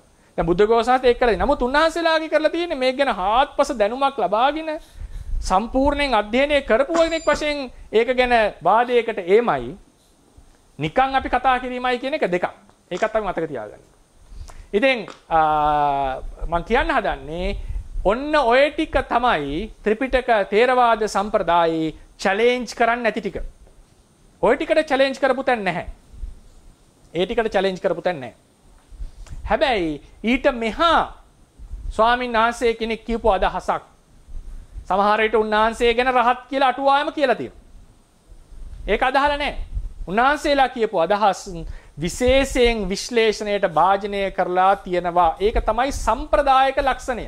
බුද්ධඝෝෂ ස්වාමීන් වහන්සේගේ අටුවාව කියලා කියන්නට එපා මේක. මම ඒකට පෞද්ගලිකව කැමති නැහැ. උන්වහන්සේ කළා තියෙන මහා අටුවාව පරිවර්තනයක්. ඒ කළා තියෙන ණය ක්‍රමයකට. මම ඉදත් කිව්වා ටීකාව කියලා ලියලා තියෙන ණය ක්‍රමයකට. පෞද්ගලික අදහස් දාලා තියෙනවා නැහැ නෙවෙයි. ඒක අපිට තේරුම් ගන්නට පුළුවන් ගොඩක් වෙලාවට.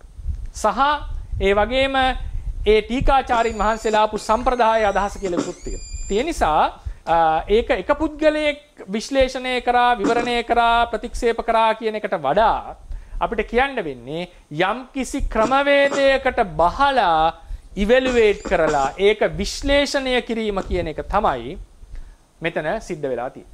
ඉතින් ඒ නිසා ඔබතුමිය අහ ප්‍රශ්නේ තමයි පිළිසිඹියා ප්‍රාප්ත නොවි සූත්‍රයක් විස්තර කළ හැකිද? විස්තර කරන්නට පුළුවන්. සාර්ථක වෙන්න පුළුවන්ද? සාර්ථක වෙන්නත් පුළුවන්. පියුපිලියාපල්පත් රහතන් වහන්සේ කෙනෙක් විස්තර කළ හැකිද? විස්තර කරනවා. ඒක අනිවාර්යයෙන් මේක විශේෂ විස්තරයක්, විවරණයක්.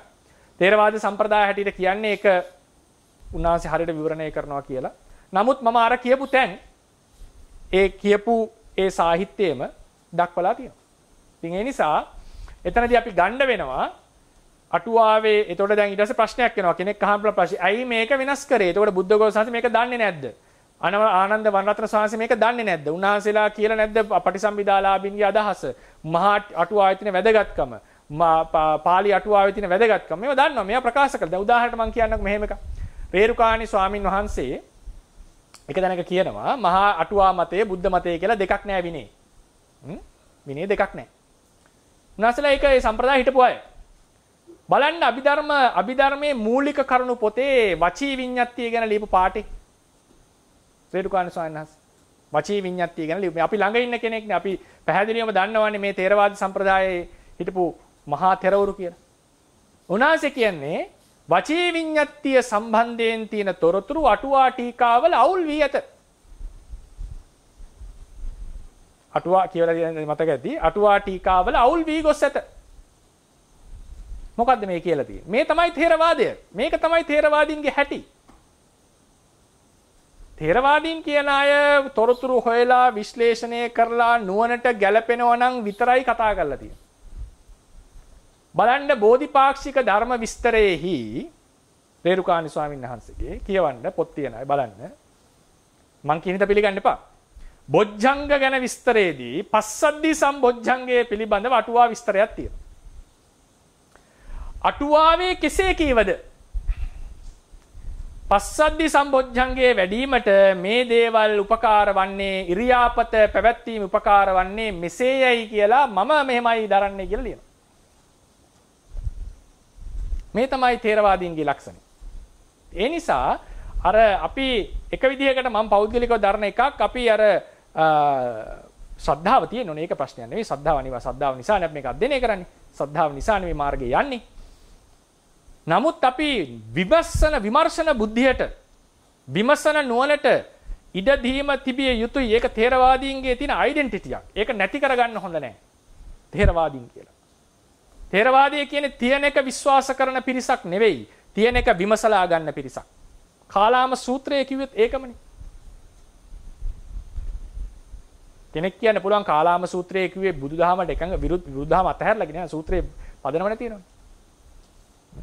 සූත්‍රය කියන්නේ විමසලා ගන්න, නුවණින් ගන්න. එතකොට ථේරවාදීන් විදිහට ලාභය මොකද්ද? විමසන්නට ෆන්ඩමෙන්ටල් එකක් තියෙනවා. ත්‍රිපිටකයක් තියෙනවා. අමුතුවෙන් අහසට හිතන්න දෙයක් නැහැ. ශාස්ත්‍රවරයෙක් ඉන්නවා, දේශනා කළ දෙයක් තියෙනවා. ඒකට ගලප හිතන්න. හැබැයි ඒකත් ඔබගේ නුවණට බහලා ගන්න.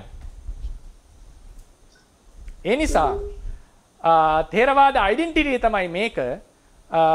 අර ඉතින් අර වගේ ප්‍රශ්නයක් ඇහුවොත් පටිසම්භිදාලාභී නැති කෙනෙක් විස්තර කරන්න පුළුවන්ද? සාර්ථකද? විස්තර කරන්න පුළුවන්. සාර්ථක වෙන්නත් පුළුවන්, අසාර්ථක වෙන්නත් පුළුවන්.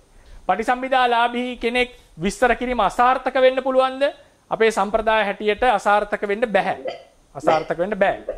හරිනේ? අසාර්ථක වෙන්න බෑ. නමුත් මෙන්න මේ කියන තොරතුරුත් තියෙන බව හිතේ තබා ගන්න.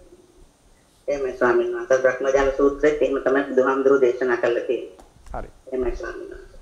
තේරුණා. තේරුවන් සරණයි. තේරුවන් සරණයි මේ මේ කරන දේශනා මේ ක්‍රමේ ඉතාමත්ම වැදගත්. මොකද අපිත් අතම ගොඩක් ඔය පැතිරලා හිටිය දැන් මේකෙන් ටික ටික නිරවුල් වෙනවා. ස්වාමීන් මේ වර්තමානයේ හිටපු අපේ කටුකුරුනේ ඥානන්ද ස්වාමීන් වහන්සේ දැන් ඔය පස්ස ඉස්සරහට දාන කතාවක් එහෙම ඒ කියන්නේ ඔය පස්ස මනසිකාර ගැන කියනකොට ඒ වගේ ඒ උන්වහන්සේත් මේ අටුවාව සමහරක් තැන් වලට විවේචන කරපු අවස්ථාවල් තියෙනවා. ඔබ වහන්සේගේ මතය මොකක්ද ඒ සම්බන්ධයෙන්? මෙහෙමයි. ඉතින් අටුවාව මම විවේචනය කරනවා කියලා හිතන්න එපා. අටුවාව විවේචනය කිරීමක් කිසි වෙනස් අදහසක් එහෙම. ඔව්. ඒකේ මෙහෙමයි අපි ස්වාමීන් වහන්සේකින් මම පෞද්ගලිකව ඉන්න අදහස මෙහෙමයි. ස්වාමීන් වහන්සේ කෙනෙක් යම් අදහසක් දරනවා වෙන්න පුළුවන් පෙළාටුවා සම්බන්ධයෙන්. බුදුරජාණන් වහන්සේ දීපු අවවාදයක් තියෙනවනේ මහත්මයා. වාදයක් ආවා කොසඹෑ නුවර විනය ප්‍රශ්නයක් සම්බන්ධයෙන්. එතකොට ගාරවුල් ගිහිල්ලා ගහගත්තේ නෑ මං හිතන්නේ. බැනගෙන මොකද්ද ප්‍රශ්නයක් වෙලා බුදුරජාණන් වහන්සේ පාරලියටත් වැඩියා.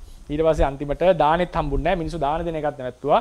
බුදුරජාණන් වහන්සේ සවැත් නුවරට වැඩියට පස්සේ අන්න පට්ටිය මෙයා වෙලා අපි දැන් වරදක් කරගත්තේ. අනේ ඇවිල්ලා සමාව ගන්න ඕන එක දෙගොල්ලම ආවා. එනකොට දැන් ප්‍රශ්නයක් සාරිපුත්‍ර ස්වාමීන් වහන්සේට ප්‍රශ්නයක් ආවා කොහොමද මේ දෙගොල්ලන්ට මම සලකන්නේ කියලා. අපි සලකන්නේ. ඇවිල්ලා ආවා ස්වාමීනි ගහගත්ත පිරිස් ගහගත්ත කියන අතින් පයින් නෙවෙයි. එහෙම හිතන්න එපා. ආරවුලක් ගියා. ආරවුලක්. බුදුරජාණන් වහන්සේ හිටගෙන බණ කිව්වා එපා කියලා. අනේ ඔබ වහන්සේ පැත්තකට ලයින් අපි මේක බේර ගන්නම් කියලා කිව්වා. ඒ මට්ටමටම ගියා. ඊට පස්සේ සාරිපුත්‍ර සාංශලා කොහොමද මේකට පිළියම් කරන්නේ? කොහොමද අපි කලකන්නේ දෙගොල්ලන්ට? එතකොට කිව්වා මම ධර්මයේ විනය කියලා තියෙනවා. ඒකේ හැටියට ධර්මයේ ස්ථාපනය වෙන විදියට කටයුතු කරන්න. විනය ස්ථාපනය වෙන විදියට කටයුතු කරන්න. ඒ අදාළ විනය කර්ම ඒ සියල්ල සිද්ධ කරන්න. භික්ෂුන්ට දීපු අවවාදය.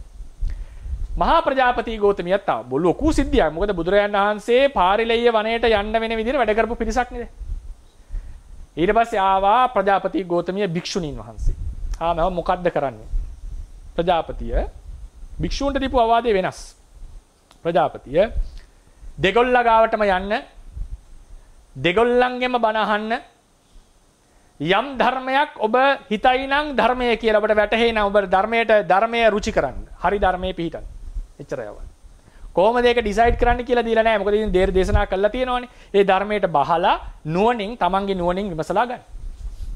අනාථපිණ්ඩිකයි විසාකාවත් ආව දෙපාරක්. දෙවිදියකට. ඇවිල්ලා ආවා ස්වාමීනි මොකද්ද අපි කරන්නේ? දෙගොල්ලන්ටම යන්න. දෙගොල්ලන්ටම දන් දෙන්න. දෙගොල්ලන්ගෙම බණ අහන්න. හැබැයි ධර්මය හරියට තේරුම් අරගෙන ඒක විතරක් රුචි කරන්න. මේක තමයි බුදුරජාන් වහන්සේ දීපු අවවාදය. ගිහි අයට ස්වාමීන් වහන්සේ කෙනෙක් ධර්මය වෙනස් කරාද, දේශනා හරියට දේශනා කරාද කියන එක අදාළ වෙන්නේ නැහැ. දන් දීම ආදී වලකින්නට, උන්වහන්සේලාට බනින්නට. මොකද සීලයක් කියලා එකක් තියෙනවනේ. ඒ සීලයට ගරු කරන්නට ඕන. අපි අතර මගේ ළඟත් තියෙන්න පුළුවන් සමහර වැරදි අවබෝධ බණ පොතපත. එහෙම තිබිලා තියෙනවා. තාමත් තියෙනවා වෙනවා තියෙන. කියන්නේ දන්නවනම් කියන්නේ නැහැනේ වැරදි කියලා. පස්සේ දැනගන්නේ වැරදි කියලා. එහෙම හිතලා ධර්මයේ හිතලා විකෘති කරනවද නැද්ද කියලා සමහරලාට මතිමතාන්තර තියෙන්න පුළුවන්. මම පෞද්ගලිකව එහෙම හිතන්නේ නැහැ. එහෙම ලොකුවටම හිතලා ලොකු ප්ලෑන් කරලා කරනවා කියලා සමහරලාට Tamanට හිතෙන අදහස් කියනවා. සමහරවිට ඒක විවේචනය විශ්ලේෂණය වෙන එකේ මට්ටම් තියෙන්න පුළුවන්. මිනිස්සුන්ගේ හිත විවිධයි නීති. ඉතින් මගේ හිතේ යම් මට්ටමක් තියෙනවා. ඒ තමයි මම කතා කරන ක්‍රමය. තව කෙනෙක් මට වඩා ඥානවන්තයෙක් කියන්න පුළුවන්. නෑ ඕකේ මේ අඩුපාඩු තියෙනවා ප්‍රකාශනේ. ඒ නිසා මෙසේ විය යුතුයි. ඉතින් යාට සාපේක්ෂව මම නිග්‍රහ කටයුතු කෙනෙක් වෙන්නට පුළුවන්. ඊට වඩා ඥානවන්තයෙක් ඉදිරියේ. ඒ නිසා එක එක විදිහට ධර්මයේ කියනකොට එක එක්කෙනාගේ ඥාන මට්ටම් කැපැසිටි අනුව තමයි ප්‍රකාශය සිද්ධ වෙන්නේ. ඒ නිසා මම ඒක දකින්නේ ඒ එක එක්කෙනා තේරුම් ගත්ත විදිහට විස්තර කරන ක්‍රමවේදය. එහෙම නැතුව ඒකට චෝදනා කරමින් කෑ ගහමින් ගන්න එක නෙවෙයි ක්‍රමය. හරි ධර්මයේ කතා කරන එක. Tamanට තේරෙනවා නම් යම් ධර්මයක් ඒක විස්තර කරලා දෙන එක. ඉතින් අර වගේ ස්වාමීන් වහන්සේ කෙනෙක් මම පෞද්ගලිකව ඒ අහවල් නමින් ආමන්ත්‍රණය කරන්න කැමති නෑ මේ ස්වාමීන් වහන්සේ මේ ස්වාමීන් වහන්සේ කියලා. මහත්යාව ප්‍රශ්න මට තේරුණා. සමහර කෙනෙක්ගේ සමහර අප්‍රෝචස් තියෙනවා. අටුවා ප්‍රතික්ෂේප කරන්න අයිතියක් තියෙනවා. පෙළ ප්‍රතික්ෂේප කරන්නත් අයිතියක් තියෙනවා මිනිස්සෙට. ඒක මිනිස්සෙගේ නිදහසක්. හැබැයි ඒක ප්‍රතික්ෂේප වෙනකොට ඒක මොන ක්‍රමයෙන්ද වෙලා තියෙන්නේ? ඒකේ පදනම මොකද්ද? ඒක කොතෙක් දුරට ත්‍රිපිටකයට ගැලපෙනවද? කියන එක අපිට විමසන්නට වෙනවා. ඒක ලේසි නෑ. ඒක මෙයා හරි මෙයා වැරදි කියලා දැන් මම කිව්වා කියන්නකො මෙයා හරි මෙයා වැරදි කියලා මගේ දැනුමෙන් ඒක කියන්නේ. ඒකෙන් අදාළ වෙන්නේ නැහැනේ අනිත් කෙනෙක්ට පිළිගැනීම සඳහා. ඒ නිසා මම හැමතැනම හැමතිස්සෙම ඉන්න මතයක් සහ දරන දෙයක් සහ දේශනා කරන දෙයක් තමයි ප්‍රතික්ෂේප කරනවා නම් වෙන විදිහකට ධර්මයේ කියන බුදුරණසත් ඒකෙන කිව්ව බණ අහන්න. අපිට ඕනෙලා තියෙන හරි කවුද කියලා දැනගෙන හරි එක අහගන්න. එහෙම නෙමෙයි බුදුරණවහන්සේ කිව්වේ. බුදුරණවහන්සේ නැත්තම් කෙලින්ම කියනවා උන්වහන්සේට පුළුවන් නේ කියන්නේ. මේ එන කට්ටියගෙන් වමෙන් එන අය ධර්මවාදී දකුණෙන් එන අය ආධර්මවාදී කියන තිබ්බනේ ශාස්ත්‍රූනි ධර්ම ස්වාමීනි. නමුත් අවවාදී දුන්නේ එතනට නෙමෙයි අනාගතයක් ගැන හිතලා. උන්වහන්සේ ඉන්නකොට කියයි මේ කට්ටිය හරි මේ කට්ටිය වැරදි අනාගතේ කවුද කියන්නේ. ඉතින් අපිට හැමෝටම දීපු අවවාදයක් දෙගොල්ලන්ගෙන්ම අහන්න බන. දෙගොල්ලන්ගෙන්ම අහලා Tamanට නුවණට ගැලපෙන හරි එක පිළිගන්න. ඉතින් ඒ නිසා මම ඒ ප්‍රතික්ෂේප කිරීම කියන එක පසසන්නෙත් නෑ ප්‍රතික්ෂේප කරන්නෙත් නෑ. ඉතින් තේරවාදයේ ඒක බලන්නට වෙනවා. ඒ දේශනාව අරගෙන මොකද්ද මේ දේශනාව මොතනින්ද ප්‍රතික්ෂේප කරේ? ඒක සාධාරණද? ඒකේ ෆන්ඩමෙන්ටල් එක මොකද්ද කියලා විශ්ලේෂණය කළා තමයි උදාහරණයකට මගෙන් පිට වෙනවා නම් පිට වෙන්නේ. ඒ අදහසක් අරගෙන මේක මම දන්න තරමින් තේරවාදීට දාන්න පුළුවන්ද බැරිද කියන එක තමයි කියන්න පුළුවන්. එහෙම නැතුව ඒක වැරදි මේක හරි කියන එක. මොන්නේ ස්වාමීන් වහන්සේ ඒක ප්‍රතික්ෂේප කරා කියලා මම කියන්නේ වැරදි. එහෙම නෙමෙයි ඒක අර යා වෙනස් අදහස් උන්වහන්සේ සමාන දරාගෙන තිබෙනවා. ඒක හරි. තෙරුවන් සරණයි. අවසාන ප්‍රශ්නේ. ඔව්. හරි. තෙරුවන් සරණයි ස්වාමීන් වහන්සේ බොහොම පිං ඔබ වහන්සේගේ විස්තර කිරීම අග්‍රපීයයි. ඉතින් අපි ගොඩාක් දේවල් මට නම් අලුත්. ස්වාමීන් වහන්සේ චිත්තක්ෂණයක් කියන්නේ එක සිතක් නේද? සිතක ඉපදිලා චිත්තක්ෂණය කියලා කියන්නේ සිතක ඉපදිලා බින්දෙන ඒ කාලය. ඔව්. ඒකෝට ස්වාමීන් වහන්සේ අදාර දේශනාවේදී කියුණා අවසානයේ චුතිසිතේ භංගයත් සමග රූපයක් නිරුද්ධ වෙනවා කියලා මට හිච්ච විදිහට දන්නේ. චුතිසිතේ භංගයත් සමග කර්මජ රූප ටික නිරුද්ධ වෙනවා කියන එක තමයි තේරවාදයේ අදහස. බානක් පොඩ්ඩක් විස්තර කරන්න. ඒ කියන්නේ චුතිසිත නිරුද්ධ වෙනවා. ඔව් චුතිසිත නිරුද්ධ වෙනකොට කර්මජ රූප තියෙනවනේ අපේ ශරීරේ. ඒ කර්මජ රූප ටික චුතිසිතෙන් එහාට යන්නේ නැහැ. ඒ එක්කම නිරුද්ධ වෙනවා. එතනින් එහා මෙහෙමයි මහාටුවා කියලා තියෙන්නේ. තතෝ පරං ඔයක වාදී මට ඒක ලියාගෙන නෑ මං. තතෝ පරං තුන්වෙනි පිටුවේ පළවෙනි ෆුට්නෝට් එක නම්බර 6. තතෝ අවසාන ලයින් එක. මේ අවසාන එකට කලින් චුතිචිත්තස්ස තිතික්කනේ. බංගක්කනේ සමුට්ඨිතං චුතිචිත්තස්ස බංගක්කනේයම නිරුද්ධති. අහවල් සිතක වෙන සිතක බංගක්ෂනේ හටගත් එක චුතිසිතේ බංගක්ෂනේ නිරුද්ධ වෙනවා. අවසාන කර්මජ රූප. තතෝ පට්ඨා එතනින් පස්සේ කම්මජ රූප පවේනි නපවත්තති. ඒ භවයේ කර්මජ රූප ටික පවතින්නේ නැහැ එතනින් එහාට. යදි පවත්තේය යම් හේකින් පැවතුනා නම් සත්තා අක්ඛයා අවයා අජරා අමරානාම් භවියු.